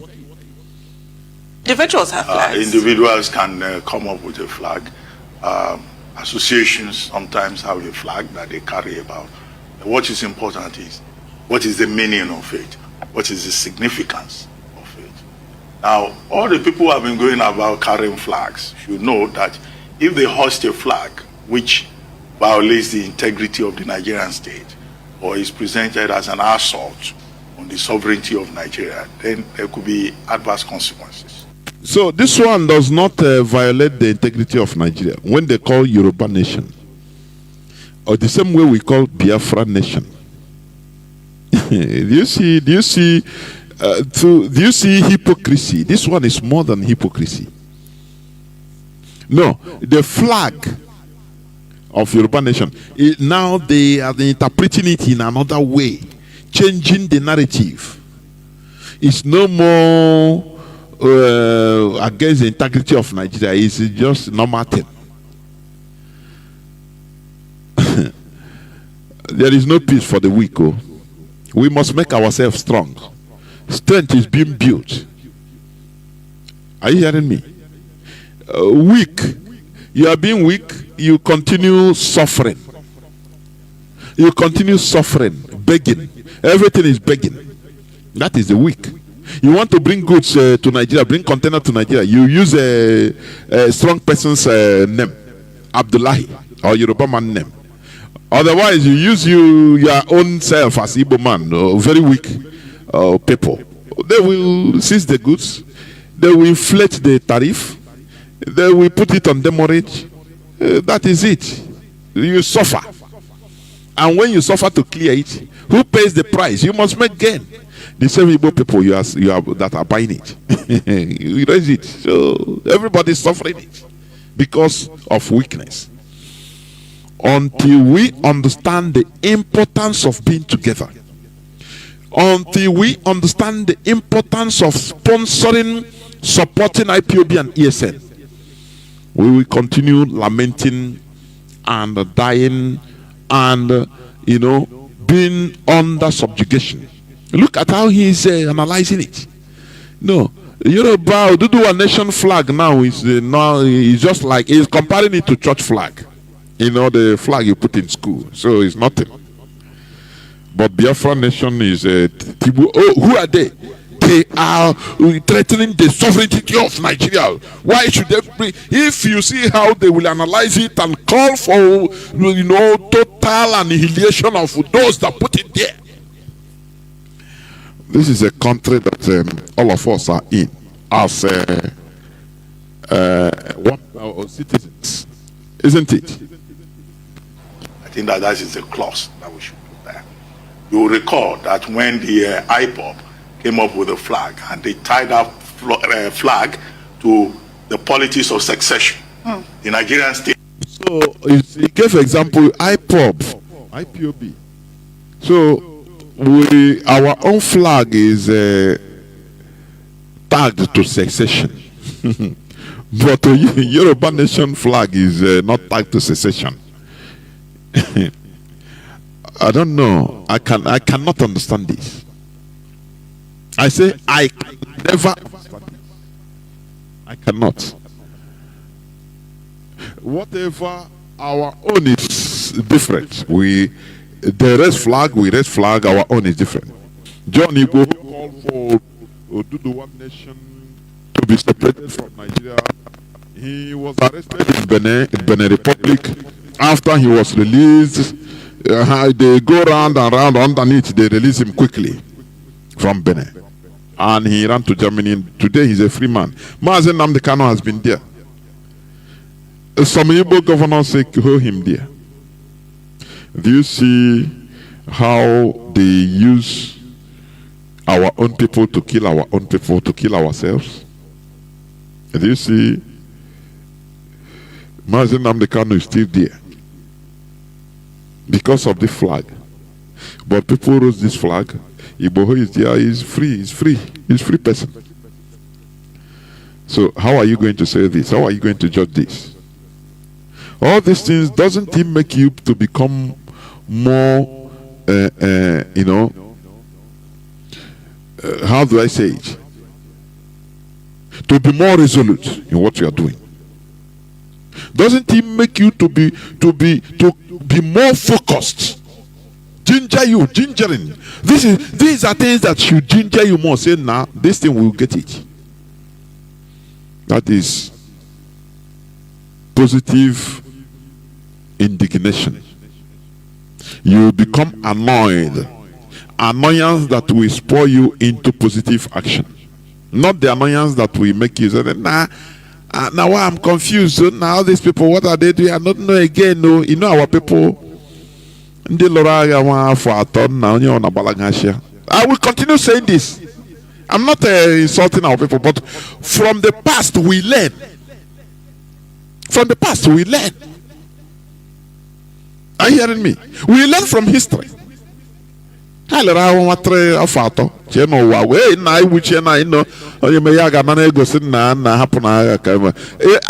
55 years or so, is it not what we are still in?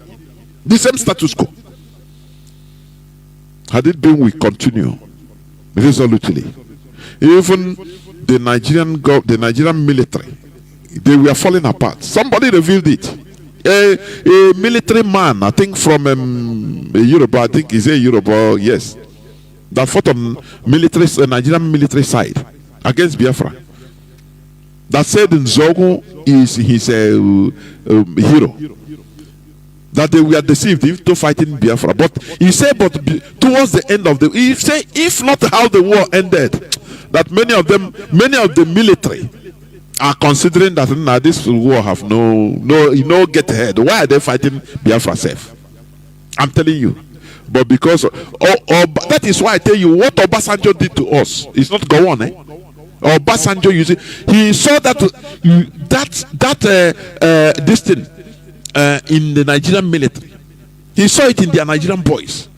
That's why he used another method, money, to splash money to buy Biafrans. To buy Biafran commanders. Now jettison your arms and stop obeying orders. Jettison your arms, we go back to one Nigeria. You get positions, leave all these things. If they tell you come and fight, don't fight again. Enjoy life. Life have no duplicate. You die now, you die. So that is, he destroyed the morality of many of our commanders when he replaced Adekunle. And that is why he need a gazi zigzag. Onye you know that. Ke ihe ojuku game. Ore wa yo sin na kayo poro nwedi. That is Igbo man for you. Before you know, look at our leader was renditioned not up to 1 month. Nigerian government started imposing, bringing another, their own leader in infiltrator. Many of our people fail. Now saying now, what type of people are these? Immediately, many of our people, hey, BBC promoted the experiment. That is where I was afraid. So Obasanjo said it, that look, the same Obasanjo, they try to impose a leader, their own person in IPOB, so that they will destroy IPOB. Many of our people failed for this little trick. This DOSF, I don't know what. I beg this man now. At least we are seeing him on video. He's coming every day on Instagram, on TikTok, on Twitter, on Facebook. So you see, he's a military officer, so you know what's up. Let us support him. On our IPOB leadership, I now come one day. What is happening? They were carried away with the sentiment. That is why, do you see our people's sentiment? I will not stop talking about it. Okay, no religion. Here religion, I will never, until criminal, I will never stop talking about it. Because that is, our people, they thought that this fight for freedom, hey,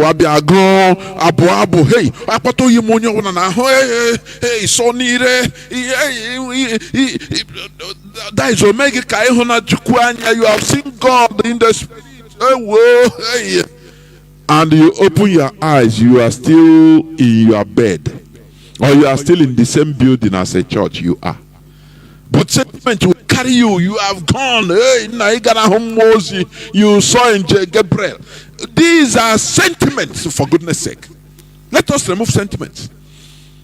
Because it came with sentiment. Visual sentiment, so that to raise your sentiments through vision. So that as you are seeing him, he will dress, come, hey, now, American, all this nonsense, or make the same way your pastor will preach to you. He say, hey, Holy Ghost, don't fall today. Oh, na sentiment. To raise your emotion, because once your emotion is raised, you will lose your sense of thinking faculty. You lose it immediately. In a musical, I'm not here.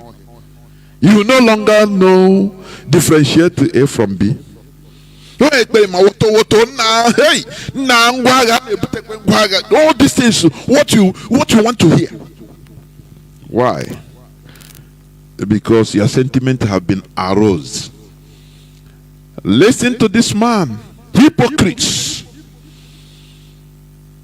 If it is Biafran flag, imagine the way they will raise fire and brimstone.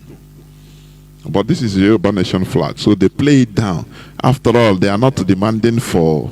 It doesn't mean flag doesn't mean division again. It's only IPOB flag, Biafra flag that means division. It had no option but to go after them, and we criticize how the Nigerian state went about it, because they presented it as if it was an act of provocation against the Nigerian state. Now, the Odua grows. The people are saying they want the Republic of Odua. This is not the first time they will host the flag. Sometime last year in Iwo Road in Ibadan, a similar flag was put up along Iwo Road, again by unknown persons and at night. Now we have this at Surulere around Akirele, also done at night. So, well, I don't know. It's not as if it's an organized attempt to declare anything. No. Usually the people putting up these Oduduwa Republic flags, they don't often identify themselves. They just put out the flag and go away. Because do you see? Oduduwa nation, they are no more. It doesn't represent anything. It's just a flag. Let them see.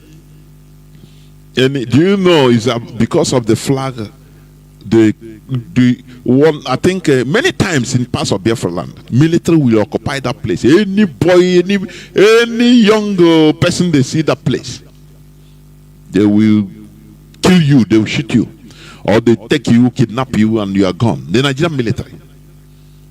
They didn't see any person that put it, but they will clear the whole place. Do you see the repression? They see us as weak people that are defeated in the war. And you are comfortable living as a slave. I want you provocative. All Biafrans, because we are suffering the same fate. Whether you are a Joe, it's the same thing.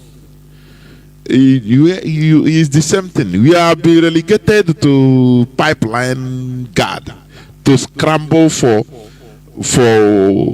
crumbs, for something that belongs to all of us. But you see, our colonizers, so Fulani colonizers, are enjoying it. They put you as a security guard.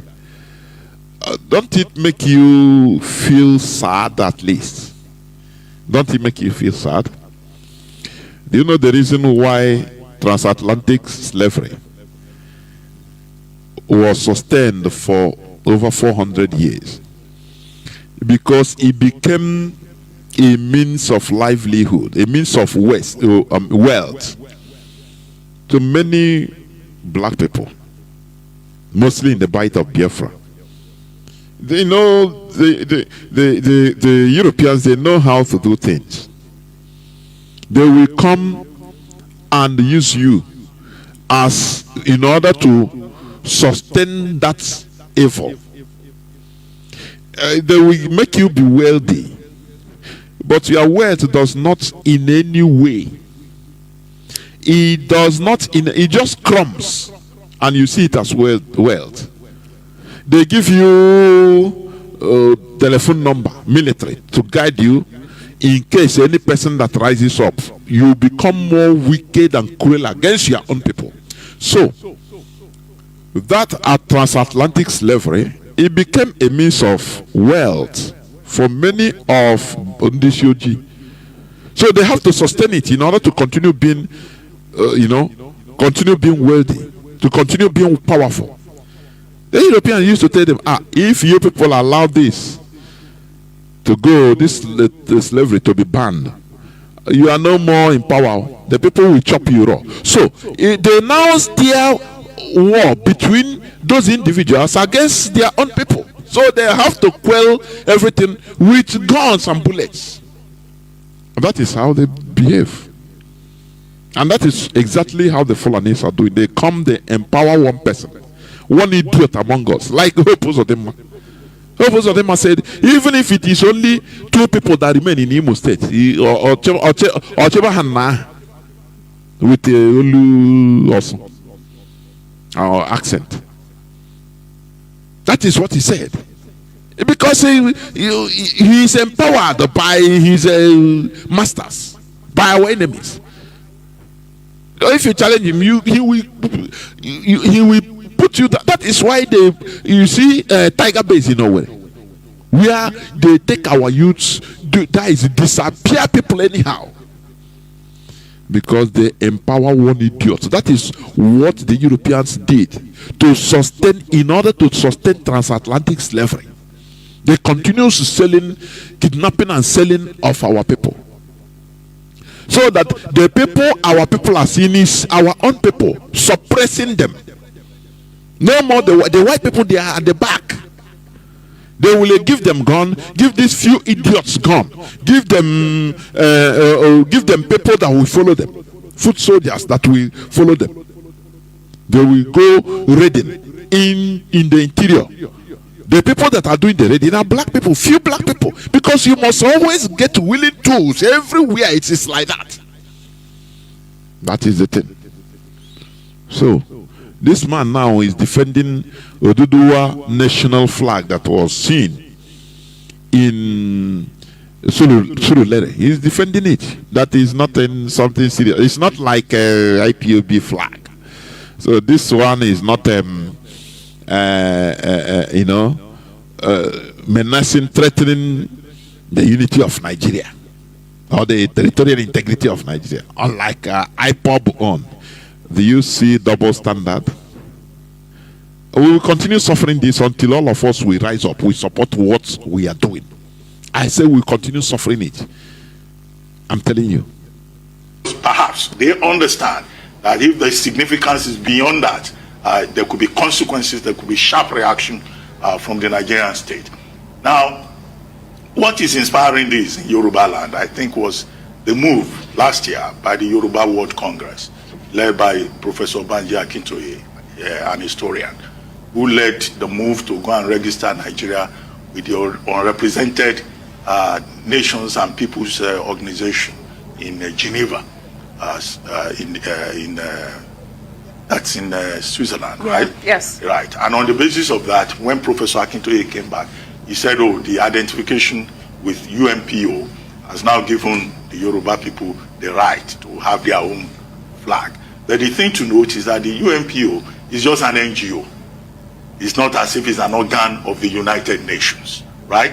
But as Tundo pointed out, you have many of these groups, even in Yoruba land, who are talking about what is wrong with Nigeria, and who are taking symbolic steps, gestures, to prove that they are dissatisfied with Nigeria. Take the Yoruba World Congress or the Yoruba Youth Coalition or the Odua People's Organization.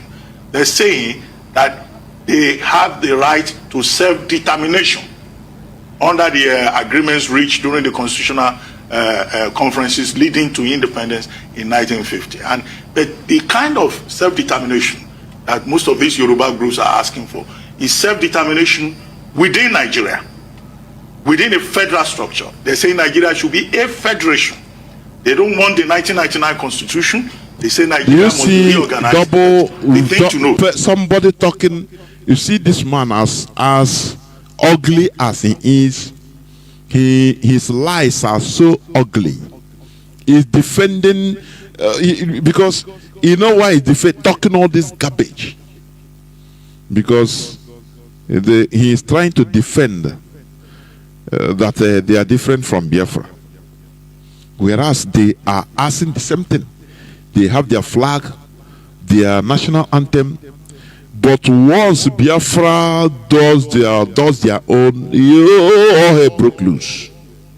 And this man is here on national television defending it, talking all the whole grammar. You know, you can defend one lie with 1,000 lies, and each of the 1,000 lies you continue defending one of them with 1,000 until a time, a lot of elasticity will enter. You can no longer defend.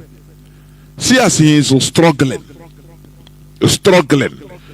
making difference that does not exist. Oh, this is the Yoruba nation flag. They are seeking for self-determination in Nigeria. What does it mean? Is it not the same self-determination that Biafrans are seeking for? But he's trying to defend why they are not treating the Yoruba people the same. The Nigerian military does not go down to them the same they are doing in Biafra land. That is what he's trying to explain with all the very difficult, this difficult position. As dark as Erebus he is. Let me stop here, please, because time has gone. I have many news headlines and many things to talk about, but as time goes on, I'll be bringing them one after the other. I will go into a few minutes break so that when I come back, I will open the lines so that people will start calling in. Please do not go away. I'll be right back. I will tell you something that I told my colleagues about the headers and farmers clashes in Nigeria. You have seen what our police in the southwest are doing, and some of them from the southeast. Some of us told them with all modesty and humility, you are wrong. But the person that is most wrong is the governor of Benue State, my brother and my colleague, Governor Otto. He started all this. If you don't accommodate other tribes, we are also accommodating your tribes in Bauchi and other places. We have so many chief people working in farming in Alkaleri, farming in Tafawa Balewa, farming in Bogoro. Has anybody told them to go? We have not, because it's their own inalienable right to be there. We have Yoruba people in Bauchi for over 150 years, even before the birth of Nigeria. Nobody has talking to them. Some of them have risen to become permanent secretaries in Gombe, in Bauchi, and in Borno. And now, because a Fulani man is practicing the tradition of transhumance, pastoralism, he has been exposed to the vagaries of the forest, the animals, and now the cattle rustlers who carry guns, kill him and take away his commonwealth, that is the cows. He had no option but to carry AK-47 because the society and the government are not protecting him. What is his fault? It's the fault of the government and the people. You don't criminalize all of them, because in every tribe there are criminals. If cyber crime is being practiced mostly by one tribe, you don't criminalize the whole tribe that they are criminals. We should be very sensitive. I'm happy with what the chairman has said. We have to be careful, and you as journalists, you must exercise restraint. You must decipher from wrong and right. Something that is so bad that can divide us, that can threaten our unity, our hegemony. You don't do it. I must thank our chairman of the Northern Governors Forum at this occasion, because we are talking of the use of... Welcome back. This is the Radio Biafra House of Service, coming to you through Radio Biafra London. My name remains Mazi Jonathan Chinedu from Alo province of Biafra land. We are here live and direct. Today is the 10th day of April 2025. Tata Bobochenko being Thursday. And our lines are now opened. But before I go on, there is something this man's speech. made me remember. It was 4 years ago. Bala Mohammed. You know, that time it was Fulani headsmen every time on the newspaper, on the faces of newspaper, news everywhere, televisions. It was this speech with others. The warning, he issued warning to journalists that they should no longer call Fulani headsmen. After this statement, they devised bandits. I could vividly remember it. It is after these statements, with others also, like Ganduji and others, because Fulani headsmen killing everywhere, rampage, now they say no, this Fulani, they warn the journalists, and one thing with them is this. They don't just warn journalists, like that and keep quiet. They will carry out the threat with money, with different threats. They will carry it out. That is where this word you are seeing today, or you are hearing today, bandits, came up. After this, bandits, they devised the word bandits. I could vividly remember, and I preached it here on Radio Biafra. For you to know where the indigenous people are sleeping. They are being programmed to hate the Igbos, to focus on Igbos, that anything Igbos mess. Hey, they say, no, why should they mess? If they eat, the way they eat is bad. Is try to destroy us. They are domineering. If they laugh, why should Igbos laugh like this? They are, is what they say is truth. As if everybody was programmed by the Fulani Caliphate to focus on the Igbos, the way Igbos sleep, the way they laugh, the way they sell their market, the way they do anything, to question, to condemn them. Now the Fulanis took over everywhere, and today everybody is receiving it hot, very, very hot, everywhere. Yoruba land is almost gone, the whole forest. In the northern part, Hausa land is gone. They take over your lands and they renamed it so that your children will no longer hear history of it. You will no longer know. They give it Fulani name. They compromise the land by impregnating our women. Look at in Enugu, in Abakaliki, it's everywhere. Converting them to Islam, in order to make it easier for them for Fulanization. So that in the next 20 years, the children they born will be bowing down to the Fulani, that they are the one that give us God. They give them God. Oh, if not them Allah, they brought them Allah. They are good, they are holy people. They will be defending them. Way we are programmed to the same way we are programmed to defend our European colonizers and killers. We defend them that they are our sets. They are them bring development to us. They brought civilization. They brought everything. It's very sad. Our lines are now opened. Our WhatsApp and Signal line remains +61 405 142 547. I repeat, +61 405 142 547. Let me repeat again. Our WhatsApp and Signal line +61 405 142 547. You can call us and give us your view on the issue, but let us understand that we are in a bigger mess than we can imagine. We need to buckle up and support what we are doing. We need to. You don't need to be an IPOB member in order to support IPOB financially. Anywhere you are hearing, you are listening from any part of the world you are. Just make contact. Mazi Nnamdi Kanu went to World Igbo Congress 2015, 10 years ago, to tell them that let us sponsor this. Hey, Igbo, You are calling for war. No. Because many of our people can never decipher, they can never see the future. Not that they don't have the capability, but they don't want. They want to always believe that everything is okay. How can this man say this? No. This cannot happen. This cannot happen. That is the thing. It's not that some of our people they don't want to believe the reality. They want that thing that will make them, to feel happy.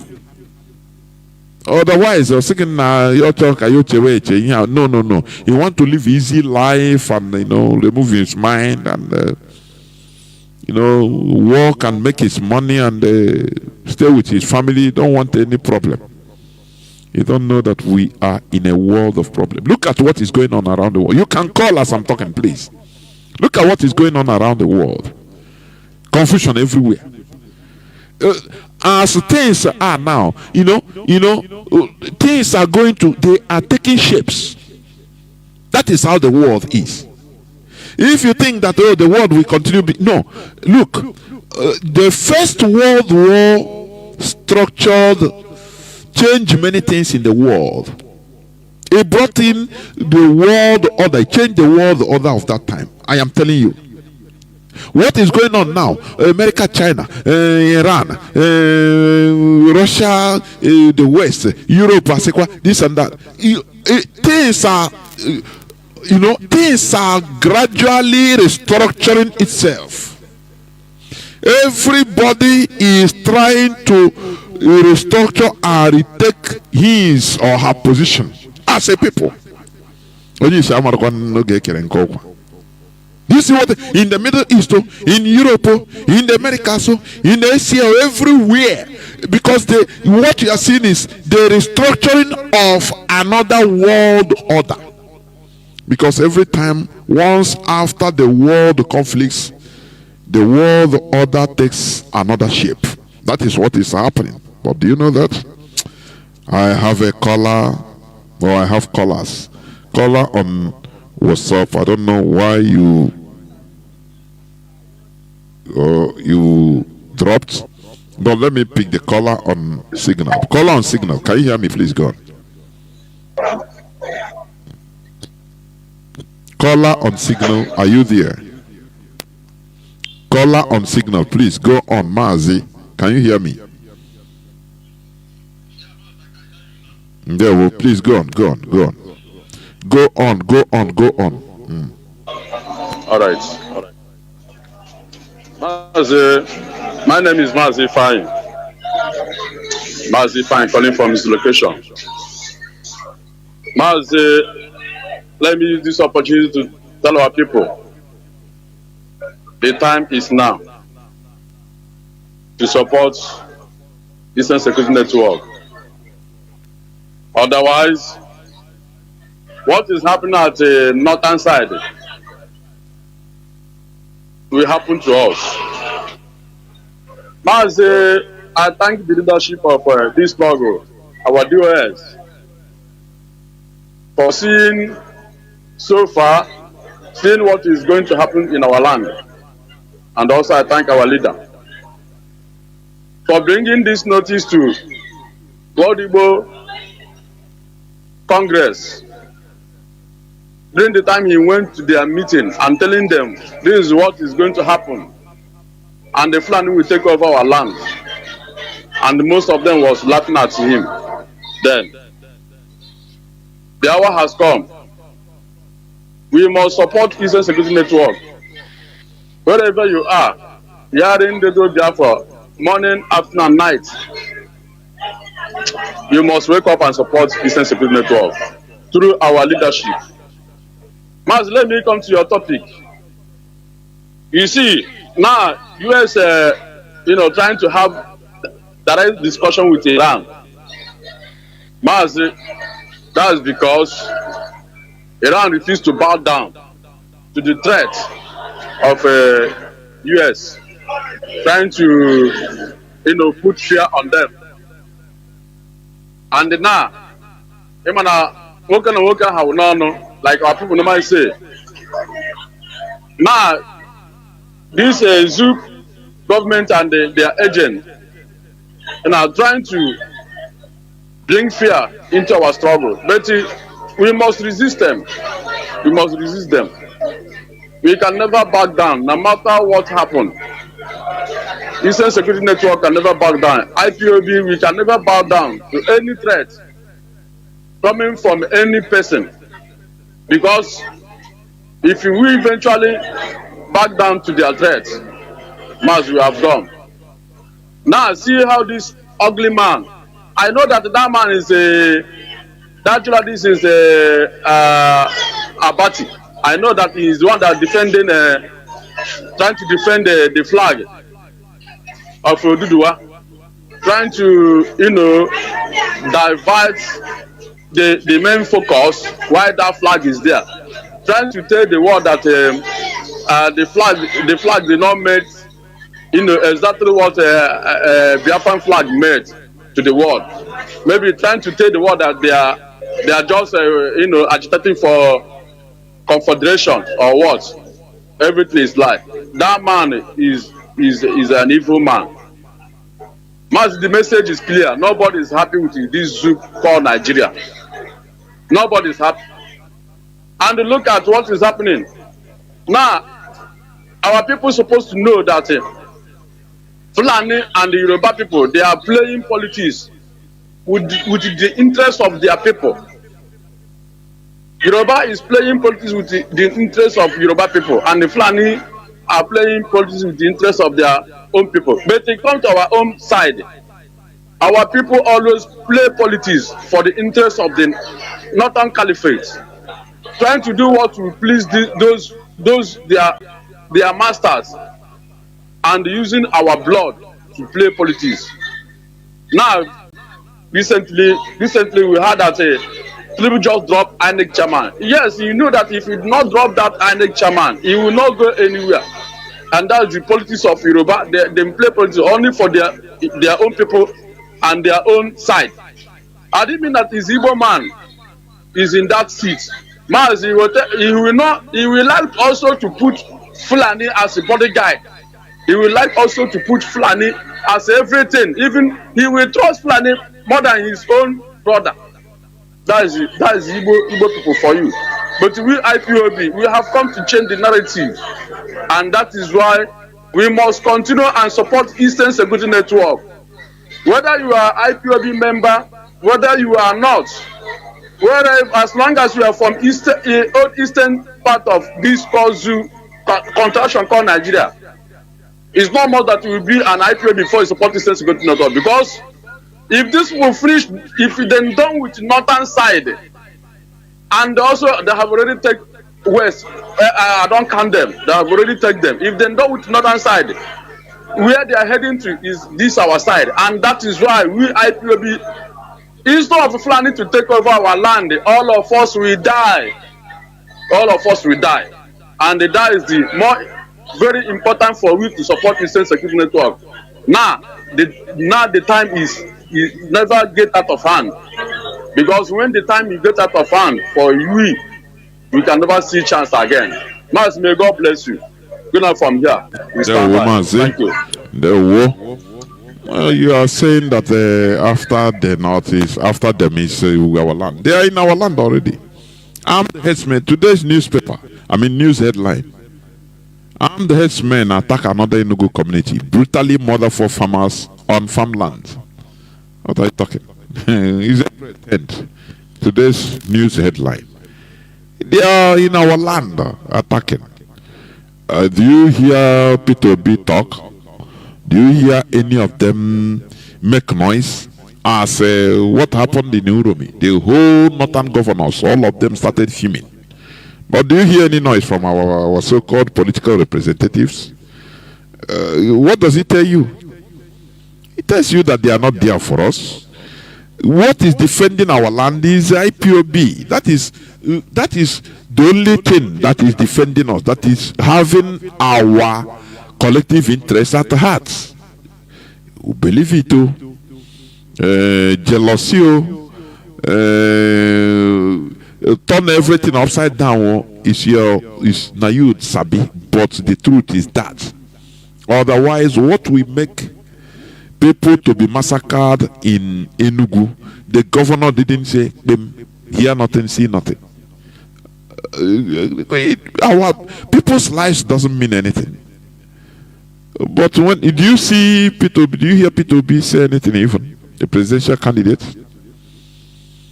But let it happen in the north now to the Fulani. Hey, everywhere will be boiling. Everywhere. Caller on signal, please. Mazi in there. Welcome to the program. Mazi Madabuchi. No. Mazi, can you hear me? Call on signal. Mazi Madabuchi. Go on, please. Okay, my brother. Yes, I can hear you. Good evening from here. Good evening to Biafran and lovers of freedom. Yes, Mazi.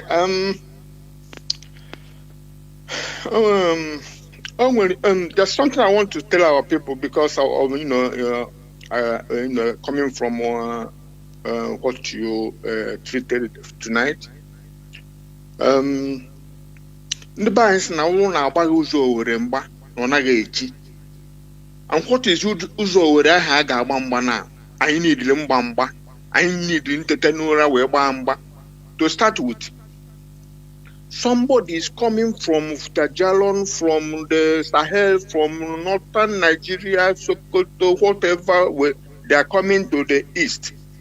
They are destroying your crops in your farm. They are uprooting it, they are chopping it for their farm to eat. They are chopping the maize that are growing, not even having ears, just growing here. They are chopping it down. Their cow cannot cut it again. And now they are raping your women. They are killing your men. Can you see what is remaining? So what I'm saying is this: that it is not business as usual. Our people should wake up. This is this thing we are talking. It's like our people are sleeping. And I'm coming to this Bala Mohammed, the governor of Bauchi State. He said the Fulanis are transhuman. I don't know what he means by transhuman anyway. The transhuman means they are no more humans. But I think I will give it to him. I will correct him that it's a grammatical error because this is not his language as we say in this. He may mean transnationalism, that they are transnational people. Now, I have a question for Bala Mohammed and everybody, every Fulani, everybody who is thinking like him. Is there any more transnational people in Nigeria than the Igbo people? That means transnational. You live beyond your own nation. That is transnational. Is there any transnational people in Nigeria more than Igbos or more than Biafrans altogether? But we go to where we live, either in the wider zoo Nigeria or in the wider Africa or the whole world all over. We go to, he said they accommodate us. They accommodate us in Bauchi. He's right. Our people are living in Bauchi, making our business. But we develop any place we come to do business. We develop, we build school, we build market, we build mansions, we build the hotels, we build where people can rent. So what is it? How can oh my God, how can Bala Mohammed or anybody compare our innovation and the development in where we sojourn to what Fulani is doing across West Africa, then across the water zoo, and coming down to my own portion, our own portion being Biafra, the East? Why can anybody with sane mind, if they are not crazy, if they are not drunk by their, land grabbing conquest mentality, that ethnic supremacy? That's why he can make that argument. They are transnational. Let me say he meant transnational. Do we destroy crops? Do we destroy people's business? Do we kill our hosts? If any of us kill our host, he is a criminal. Our own, we will reject him before the host. Anyway, we must continue. You see, he was Bala Mohammed was justifying how Fulanis carry, why the Fulanis should carry assault rifles, AK-47 and all whatnot, because they carry their Commonwealth to protect their Commonwealth. Okay. The farms that they are destroying in the East and every other place, that is the farmers' Commonwealth. So what prevents that farmer from carrying gun to protect his Commonwealth, his own wealth? Because the way the Fulani man herds his cattle to make money, that's where the farmers farm to eat, to feed ab initio before making money. Yes, to make money also. So what prevents him to make money? What prevents a trader to carry guns to protect him while as Fulanis are kidnapping people all over, making ransom, packing money like a no man's business, and they tell us they are hunters. They tell us that people who are kidnapping people, carrying money in bags, they're hunters. What prevents the a teacher or anybody playing any role to carry gun to protect himself? Oh, only Fulani can protect themselves. Now the governor of Edo State has disarmed legitimate vigilantes to please the Fulani. This is the crop of people they impose on our people.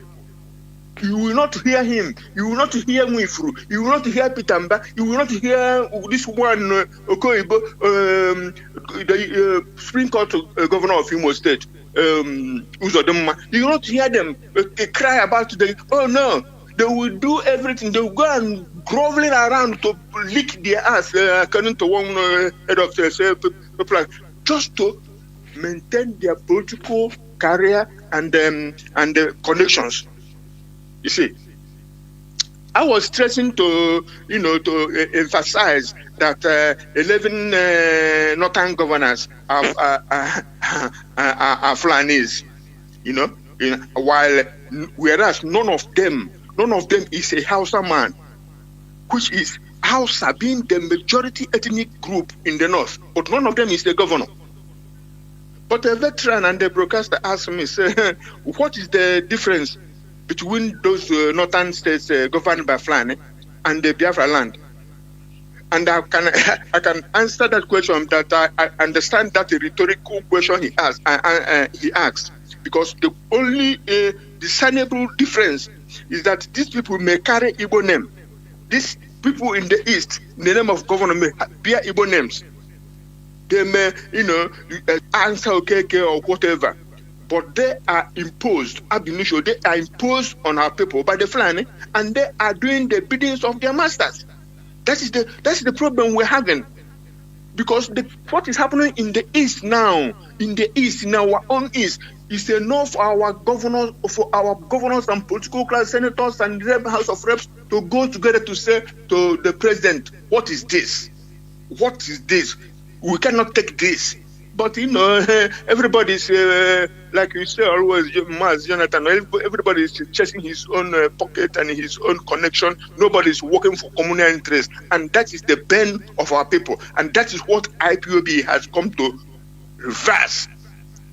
And like you say, there will be no I if there is not we. And so what I was saying, I come to this. Igbo-phobic and Biafra-phobic Ruben Abati. He is doing grammatical gymnastics, trying to differentiate between Biafra agitation for self-determination and Yoruba quest for Yoruba nation self-determination. We all know that he is unbelievable, but it's good that he is bearing himself for those who don't know to know. Yoruba nation agitators hired a stadium. They fill the stadium, they sing their national anthem. He tell us, if Ruben Abati is forming his own agitation for federalism in Nigeria, let him tell us. He is not in any position with his fake doctorate to come and tell us what the Yoruba nation is agitating for. We know what Sunday Igboho was agitating for and is agitating for. So Ruben Abati has proven himself to be a disingenuous sycophant and hypocrite. So we're not listening to people like that, because our people for flying flag have been shot, and that is the undoing of Nigeria. because everything that have been done to IPOB in a peaceful quest for self-determination, nobody of other side came to say, hey, these people, I think they have the right to do this, so let's talk to them. No, they kept quiet until the prophecy of our leader, Mazi Nnamdi Kanu, is happening now. That these people, if you keep quiet, because they are killing the IPOB, they are killing neighbors, they are coming for you. They're everywhere now. But like we said, please, my people, in any capacity you can, according to your capacity, support the Eastern Security Network, support the Directorate of State, so that we will be organized and work together. And then we'll join IPOB and join hands and restore Biafra. God bless Biafra. Thank you very much. We must continue. Caller on also Mazi Nnamdi. Can you hear me? Welcome to the program. Yeah. Yes, thanks for IPOB all over the world, and thanks for Mazi Nnamdi Kanu for his eyes opener. Well, what is happening is not a big surprise. We are told Nigeria is not a nation. Like, Nigeria is never a country, just a company to the British. So every one of us keep on hoping Nigeria is going to be better, or depending on the Nigerian media to be saying the truth. The person is just way backward.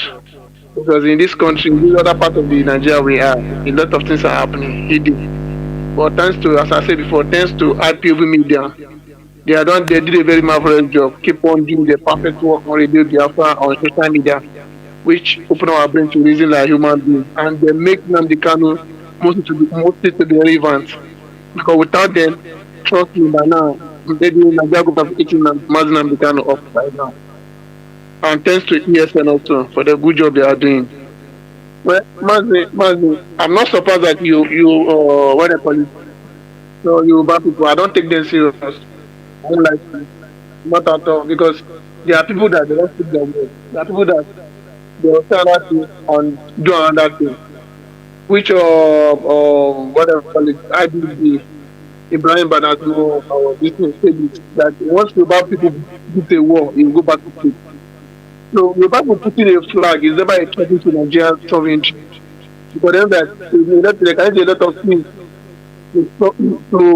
to stop them out. Yoruba just people that when you treat them, just one person among them. The rest of them will disappear. For example, it's Tinubu, they are easy to be destroying Nigeria more and more. But they don't want to play the game along with themselves. So they have to need a true Nigerian who they can use to do that, and who they are using Tinubu and they are using it to get perfect game. So that's why no media. Okay, look at for instance now. They are targeting the music that this guy just uses of Christian or Ibn Abu Karim. So they should go and tell us, or Tinubu go and tell his father. What there's hunger. The next thing Nigerian media come outside. When I was reading, I was just laughing. I said, of all things that's happening in Nigeria, it's only music that Nigeria is insisting on banding. So, Mazi, I'm not surprised. Nigeria is never a country. My prayer and my support my prayer and my wish is for us to just get that position before it destroy all of us. That's what we do. We need to come to one unit, come together, unite, keep in one voice. Because as the president is now, we don't have it.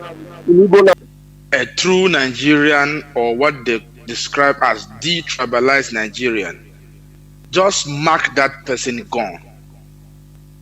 Because what it takes to be an enemy of your people is to be a detribalized Nigerian. How can you be detribalized in a country that is highly tribalized? It is like asking me to disarm myself in a battlefield where everyone is armed to the teeth. And by so doing, you describe me as someone who is quite friendly and, plays fair and doesn't want to be armed even though other people are armed. You are going to die. That's what it means. You've signed your death warrant. Being detribalized in Nigeria is an automatic death warrant you have signed. for yourself, and if you're a leader, for your people. Every Biafran must know that Nigeria is a tribalistic nation, and you need to protect your tribe before anything else.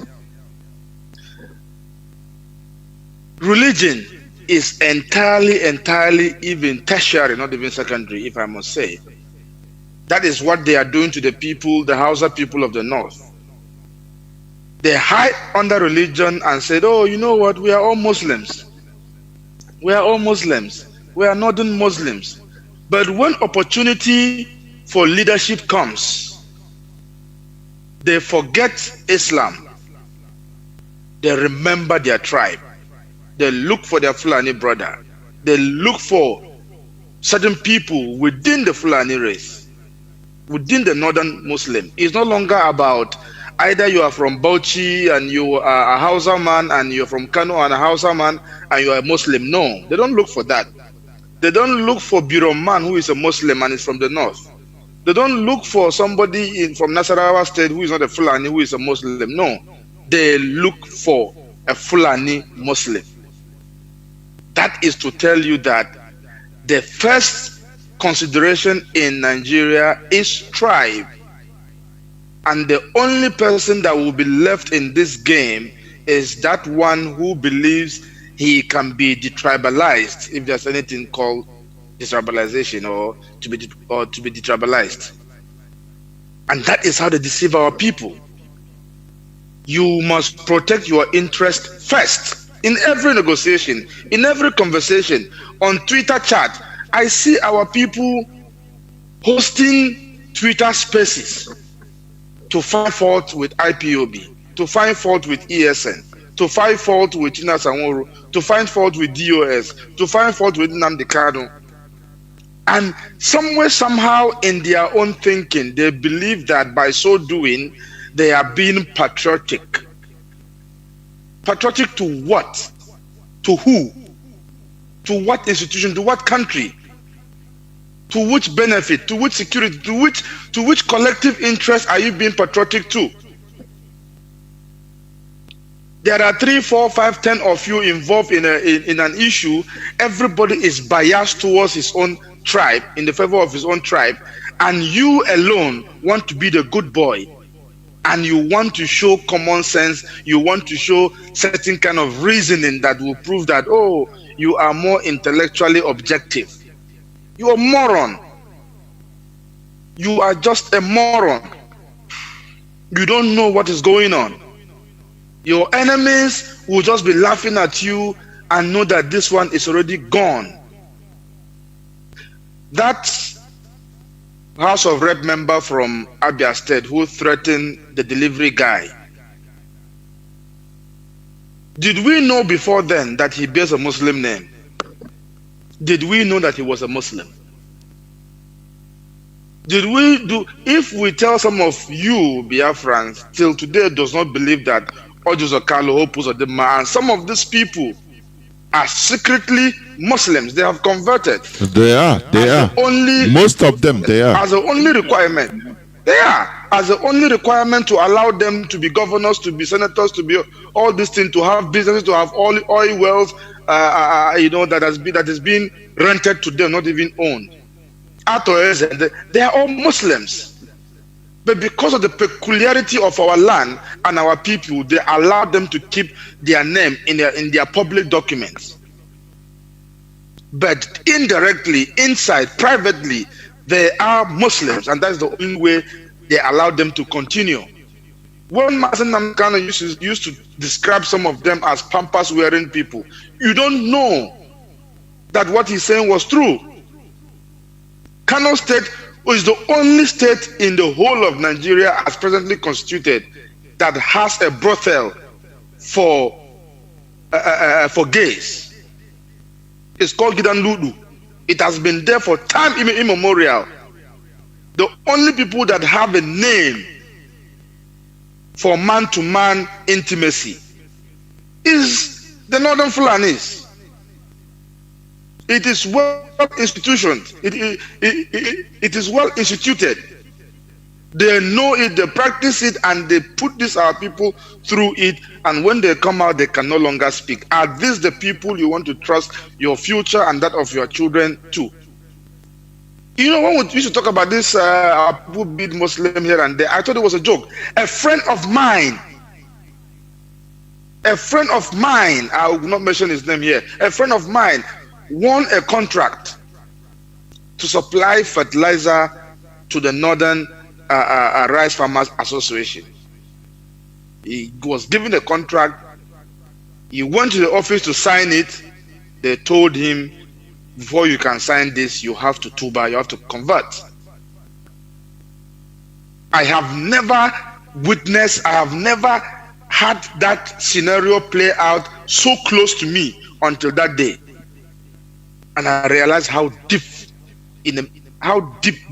mess we have found ourselves. How deep a mess we have found ourselves. You call yourself a citizen of the same country, and some people have to force you to convert to their religion before you can get something that legitimately you are qualified for, even as a foreigner. And you call this a nation. That some of you who come on Twitter X, so annoying. One of them called Doggy and BC and the rest of them come on Twitter X on X space to be castigating IPOB, to be finding fault and sees nothing. And one of them have the audacity to even ask me, when you guys were doing propaganda against the Fulani, didn't you know it was not fair? Now we are doing propaganda against you and you are complaining. An Igbo person at a Biafran. A Biafran. So sad. Our people need to know that our own fate, our future, our security, our safety, our entire future, however you define it, is in our hands and entirely up to us. What we do with it, posterity will judge us as we want us to be judged, either harshly or fairly. That is our decision. I will encourage every Biafran who have the means to acquire an arm to do that. I will encourage every Biafran who have a means to acquire a means of protection to do that. I will encourage every community to find a means. I will not say who have the means, to find a means, because in Igbo and Biafrans generally, we know how to come together and move mountains. The only people who were able to come together and build an airport, that is we. That's Biafrans. Any community, every community must come together and get a means to protect themselves. One of the things that make America a great country, one of the most secured country that you can find, despite all their challenges, is because every citizen, almost every citizen, have a right to own an arm. Almost every patriotic citizen is armed. Before you invade any part of America, for any authority, army, or anything to come from anywhere, the citizens themselves will first confront you. If you have a means to have multiple of them, have it, so that if something happens in your society or in your community, the who are prepared will come and you can supply them. If you have the means, get prepared. These people are not smiling. They are not laughing. And we must not hope that for somehow, some reason, superstitiously, we are going to get some help from above without we making our effort. That if two people are stuck in the mud, if two people pushing a wagon got stuck in the mud, the one who is pushing and praying is more likely going to get help than the one who kneel down and prays without pushing. Ndewo, thank you very much. Ndewo, Mazi. Caller on WhatsApp, you called again. Can you hear me? Caller on WhatsApp. Caller on WhatsApp, are you there? Yes, Victor Chiyamana, based in Zoo, based in Lagos. Mazi, your voice is muffled, it's sounding highly muffled. I don't know. And I'm the queen of speaker, and I speak a can you now speak a phone can you It's okay now. All the man now. Go on. The one just say quick, is like first time caller and my bumbo for the handing with. I always call, but I cannot get through. So, but I'm Radio Biafra friendly. I listen to you every time, and I always pray for you because although Mazi now IPOB were a spirit in Keisha, all spirit IPOB are for the inner professor to Choti, and I'm asking not Mazi no and Bikini. It would go Biafra. They have bewitched the whole world with Biafra. They have bewitched them, the whole Nigeria with the Igbo. So it's not today. They have bewitched them, and everybody is reaping it now. Everybody is reaping it now. Everybody is taking the heat now. Everybody is taking the heat. Like this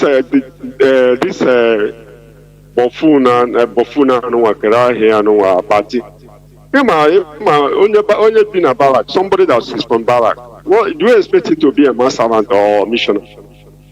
This guy, his father was a soldier. Abati Barrack in Lagos. Yeah, I think his father's name. They use his father's name. They use his father's name for that Abati Barrack. Abati Barrack in Lagos. And beside Ujelagwa side. So this boy is a barrack boy. And I remember during Baraki that time, this man was pretending to be an activist, human rights activist. Then castigating these people that because of their bad regime. But now all of a sudden this man has now changed. I don't know how they reached him. I don't know how much they get him. So he's now talking on the side of Nigeria now. Yeah? Just like Ochumole. You remember when Ochumole was? When Ochumole was what they call it? When he was Labor Union leader. Labor Union. Do you know that this man was an angel then? But all of a sudden now, this man changed to Nigeria and become part of Nigeria. Do you know Obasanjo? He was a labor union leader.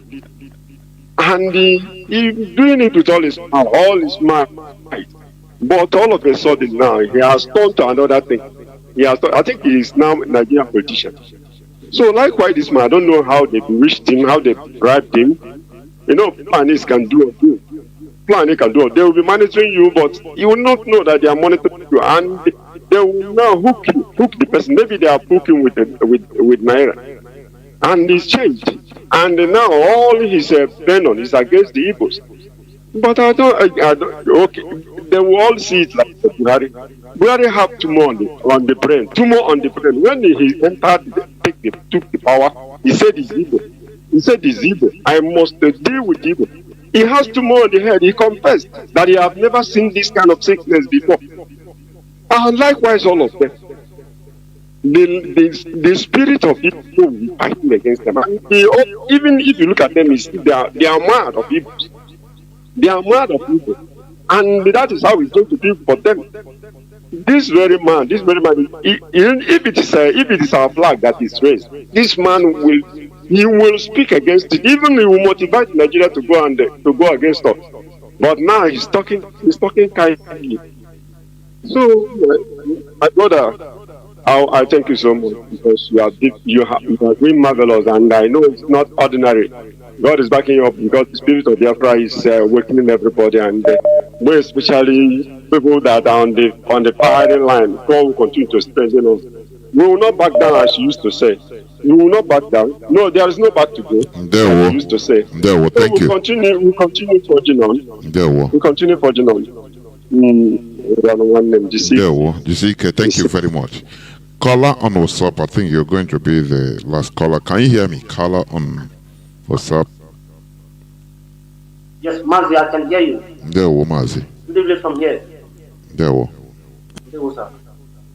Yeah, Mazi. So I want to contribute to this your wonderful program this evening. I have been listening to it right from the time you started. You are doing a very big work to awaken our people's spirit, because most of our people are good in demonizing what others are doing, but they cannot do it. I always saw most of them on Twitter trying to criminalize what IPOB is doing. Most of them that is making videos that ESN are killing our people are doing this.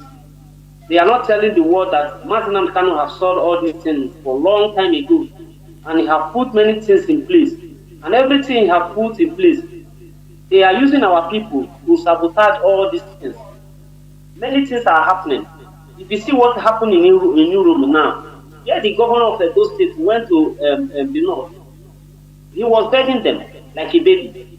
He was even speaking, I think he was speaking Hausa to please them. I don't know, maybe he understands Hausa or something like that. So this is a man that the Fulani impose in power. They impose all these people in power to make sure that we can never rise up. If we try to rise up, then we use the army to intimidate you. If you see what happened in Enugu, I saw the report in Enugu today. This is not a Nyamufu again. This is another community. This is another community. This is what the governors in the east are doing, selling our land to the Fulanis, to be killing the indigenous people, taking over our land. I can remember last time here the commissioner of Enugu State said that there was not Fulani killing in Ihamufu, that those reports are false. Even the Pete and Ban said it and said that Fulani is not killing anybody in Enugu, that they are all false. You understand? The other day, I think Pete and Ban hosted Fulanis. I don't know Fulani elders in Enugu. He was speaking to them. These are people that they don't want our land. They want our land to be conquered by the enemies. The hatred of Mazi Nnamdi Kanu is that everything Mazi Nnamdi Kanu has said have happened. These people created another fraction to bring confusion. The Ekperima and his group to bring confusion. But I'm very happy now that every of their plan is being exposed. But I hope our people will wake up and support ESN. ESN is the only force that can fight the Fulani head on, that can fight them eye to eye, that have the force to confront them, because the ESN is being controlled by the Central Command of Indigenous People of Biafra and led by Mazi Nnamdi Kanu and Chike Dozie, because only them have the force to confront the Fulanis. Others have no divorce. As I'm speaking to you, I am from Ikaland. Some of the part of Ikaland, some of our Fulani are kidnapping them. I'm from Ikaland. Fulani are kidnapping our people. Some of them are running away from their houses. New houses they have built. Some of them are running away because of Fulani. They will come for the first time. Second time again, they will come. They will kidnap them. They will ask for ransom. This is what is going on. And those of our people in this region, our people, Igbo-speaking people in Delta State, must rise up and fight for their land. Those people in Igbo-speaking in Delta State must rise up and fight for their land before it is too late. Most of them are claiming, I am not Igbo, I am not Igbo. They are doing I am not Igbo, and Fulani is taking over their land. I know many of them listen to Radio Biafra. They should dictate what ESN is doing and form a vigilante to defend their villages, because they cannot wait for the government to come and do it for themselves. And if they want to do so, they should keep camera aside. They should do it without videoing what they are doing. They should do it without videoing anything. Well, thank you very much, Mazi. You said it all. While these Marwedas are taking over, occupying, killing, colonizing our lands as indigenous population, some of our people are still busy separating I am not Igbo, I am this, I am that. You divided we fall. The duty of IPOB is to make sure that we are united in this purpose. Mazi Nnamdi Kanu have said this several times, that you cannot do it alone. As a Joe, as a Igbo, as a individually, you can't. You'll be overrun. We join hands together, get what we want. Afterwards, you can decide what you do with yourselves, or with ourselves, individual, communal selves. That is it. Do not forget that South Sudan was having this problem. I have played this clip and I will check for it to play it again. The South Sudanese, what he said they have this problem of division in their own side, South Sudanese, because the Janjaweed, the northern Sudan, they have that policy. I mean, the trick of dividing them into tribal lines and clannish lines to make them be warring against each other. And John Garang rose up and said, look, yes, we have our differences, but we have our overall enemy in the north, which is the Janjaweed, the Arabs. If we continue fighting ourselves, all of us will perish. We become slaves forever to foreigners.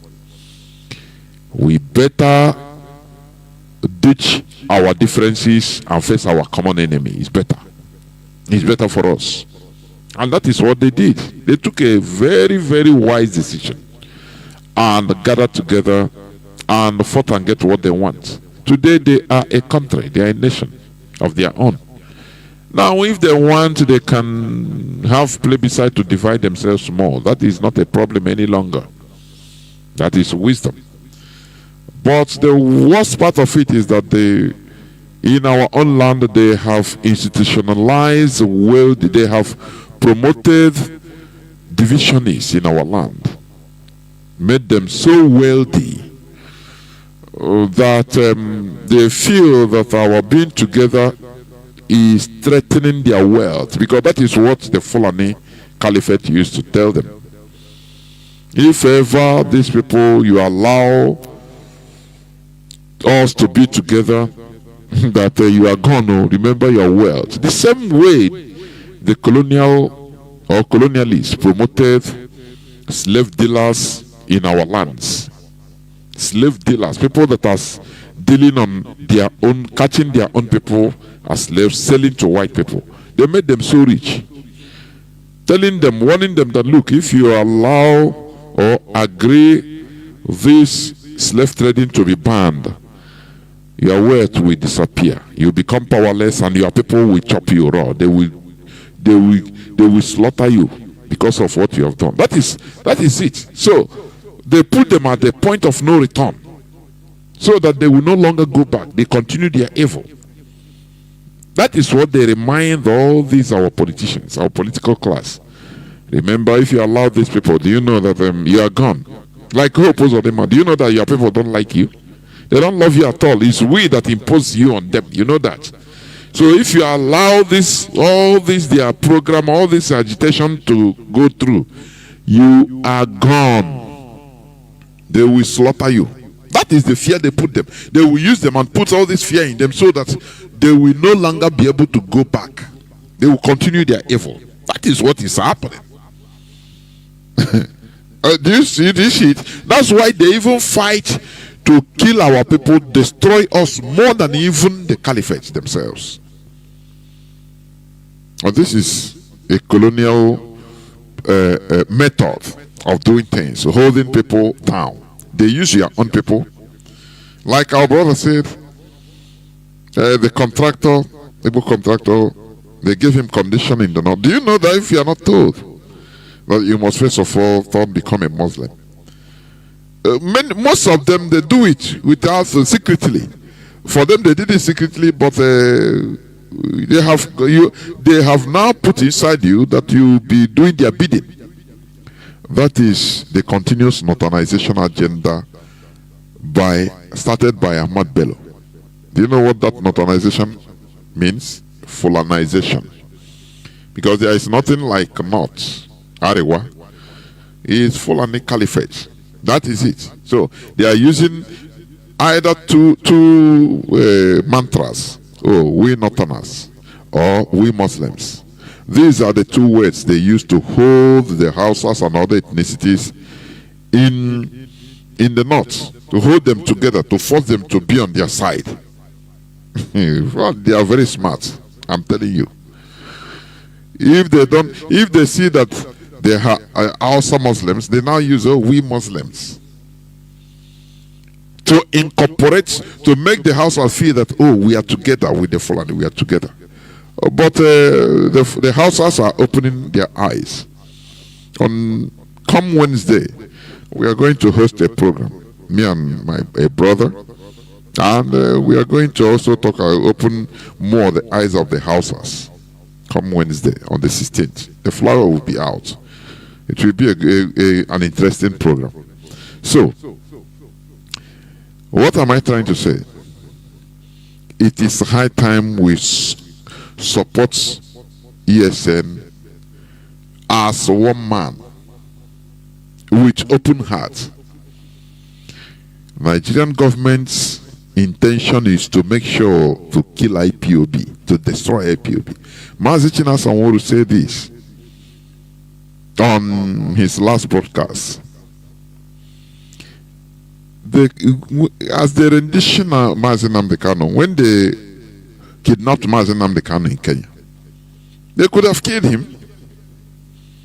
They could have killed him, and but they did. They have think tanks for your information. They advise them against that. Say no, don't do that. If you do it, the repercussion will be so there. That is number one. Hold Mazi Nnamdi Kanu. Use him to understand how IPOB works. People don't know. Some of our people are very naive. They said, hold Mazi Nnamdi Kanu. Don't put him in general prison.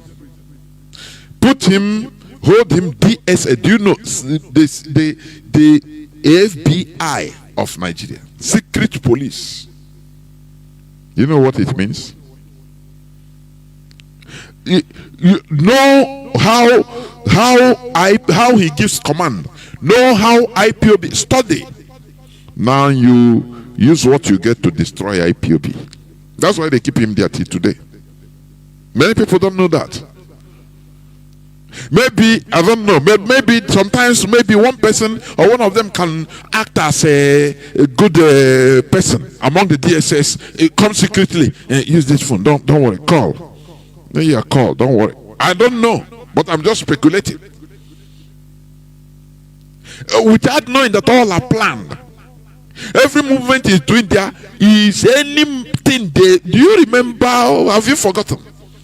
When Ejimako was complaining that, everything they are talking with their Mazi Nnamdi Kanu, they are hearing, they are watching them, they are bugged, everything. To the extent they took him photo without him knowing. They took a photo and video of him. But these are things we have been saying here. Mazi Nnamdi will come right from beginning 2021, be saying that you people, lawyers that are going there, even Mazi Nnamdi Kanu sibling in particular, telling them, stop going there talking anything to Mazi Nnamdi Kanu. They are hearing everything.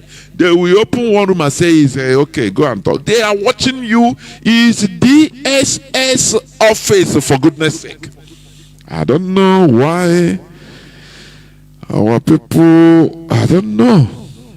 They are being blinded with their greed. When they go there, they open mouth to start talking this and that. Money. They everywhere. Their walls are bugged. Even if you whisper, they hear. They are watching everything. All these things is to make sure to study how they communicate, how IPOB communications are, how IPOB is being run. So that Nigerian government will now, through British help, to destroy IPOB using different methods, imposing a leadership, using counter orders. All these things are, the leadership knew this right from day one. That's why when we say here that the DOS is wise, you don't understand. Nigerian government think that IPOB is a run over. Oh, these people, they are just because that is their intelligence advise them. We know Igbo people now, just all their hope is on Mazi Nnamdi Kanu. Once he moves, just take away the shepherd and the sheep scatters. That is what they thought. Hold him, leave him there, make him, he'll be talking, he'll be speaking to people, his family members will come to visit him. They will be smuggling, maybe they will be giving secret letters. They don't know that you are reading, you are seeing everything. Sometimes try to smuggle and be nice. One person, just give him phone, say, oh yeah, call, make calls, this and that. All those things are planned. We know. Call this person. Let him call any person he wants to call, so that you know which order is given. Don't know that all these are bugged. If Nigerian government know, if they know the caliber of people in IPOB, I'm telling you, they will know that all their efforts are in futility. These are people that are in different positions in different countries. I'm telling you, many are people that are with intelligence, both natural intelligence and state intelligence. Before Nigeria does something, they have known everything. Say, this is where they are heading to, so be careful. That's it. So they kept Mazi Nnamdi Kanu in order to use him to study and know how to destroy IPOB. But now they have seen that it cannot work. Cannot work. It can't work. It doesn't matter when his siblings were so greedy, they were moving, blah blah blah blah. They go the only money. They were being warned. Please stop opening mouth, talking. These people are. This is DSS, for goodness sake. Do not allow your greed to blind you. They are hearing every whisper. Anything you talk, they are hearing you. Whisper, even whisper, they are hearing you. They are watching you from everywhere. This is DSS headquarters, for goodness sake. Have they destroyed IPOB? Never. Anything they are doing, their fights, their scratches makes us more strong. They are scratching and everything. It gives us more brain and it made us more solidified. So the better Nigerian government understands it, the earlier Nigerian government understands it, the better. It is for us, for you that is listening, whether you are in IPOB or not, as a Biafran, I say it is an obligation. You must support IPOB financially. Support ESN. This is the only group, the only institution that the heads Fulani Caliphate dreads. Because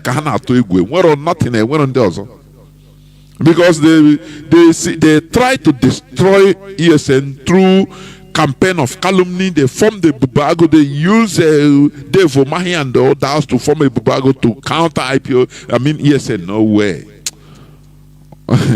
They use campaign of calumny. They establish criminal camps. Use IPOB ESN name in order to cause turn people, the population against ESN in different places in Biafra land. It didn't work. They now know that, look, they will not stop. They will continue in different ways. But IPOB is indestructible. That is the only thing I will say. All their efforts will be completely in futility. The earlier they understand it, the better. It is better for them to stop wasting money, allowing people to dupe them. I mean Nigeria, the caliphate. Because somebody will come and say, don't worry, there is a way I will deal with it. I have a system. I will deal with IPOB. Don't worry. Nigeria will carry money, give him. Deliver, no deliver. They will do and carry their money, disappear. Another person will come. Hey, I have a leadership of IPOB. Don't worry, I will enter through him. I will just sponsor, bring money. Nigeria will release fund. The Nigerian Secret Service, they will release fund. After, nothing. How many times during Buhari regime? How many times did the Nigerian Broadcasting Corporation, NBC, I think, how many times did they boast that they have destroyed the Radio Biafra? Do you think that they are saying it for saying sake? Millions of dollars was involved, or were involved. The Nigerian government spends, Nigeria as an institution, as a country, is a mugu. Their blind hatred and desperation makes them to spend money anyhow. Somebody will come, I have US, don't worry, I will destroy Radio Biafra. I'll destroy, don't worry. He will use one technical term, Fulani, do they understand technical terms? Don't worry, once I do the VHF, I will turn it, I have a company in Australia that will, I have, how much they ask, they give bill, 20 million. They will release. They will go and share their money with their foreign counterparts and come and talk story. I have somebody to infiltrate. Don't worry, I know the Igbo people now. Give them another person. Sponsor only. Allow us, give us money so that we'll be sponsoring through third or fourth party doing their fundraising. They will be donating. Hey, before you know, we give them another leader. They tried it. It didn't work.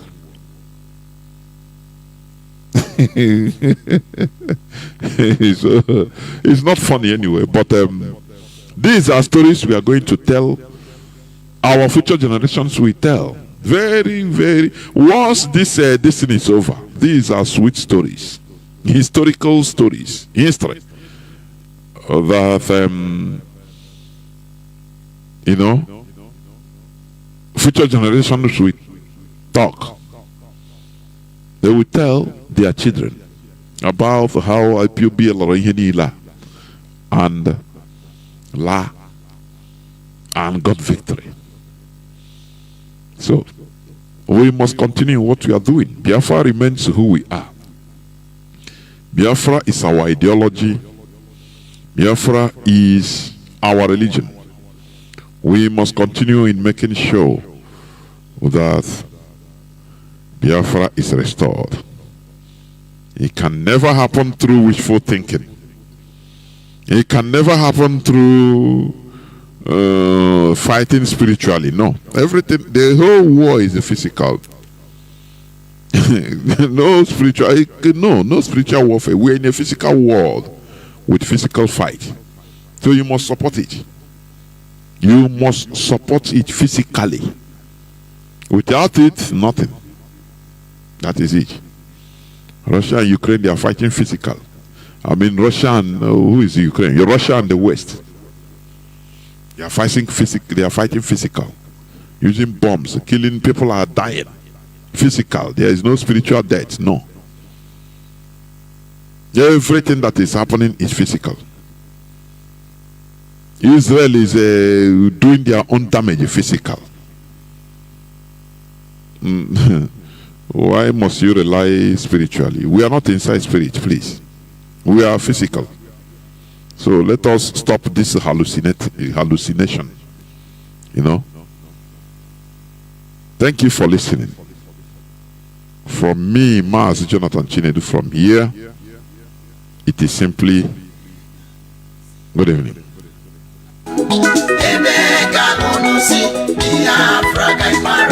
Biafra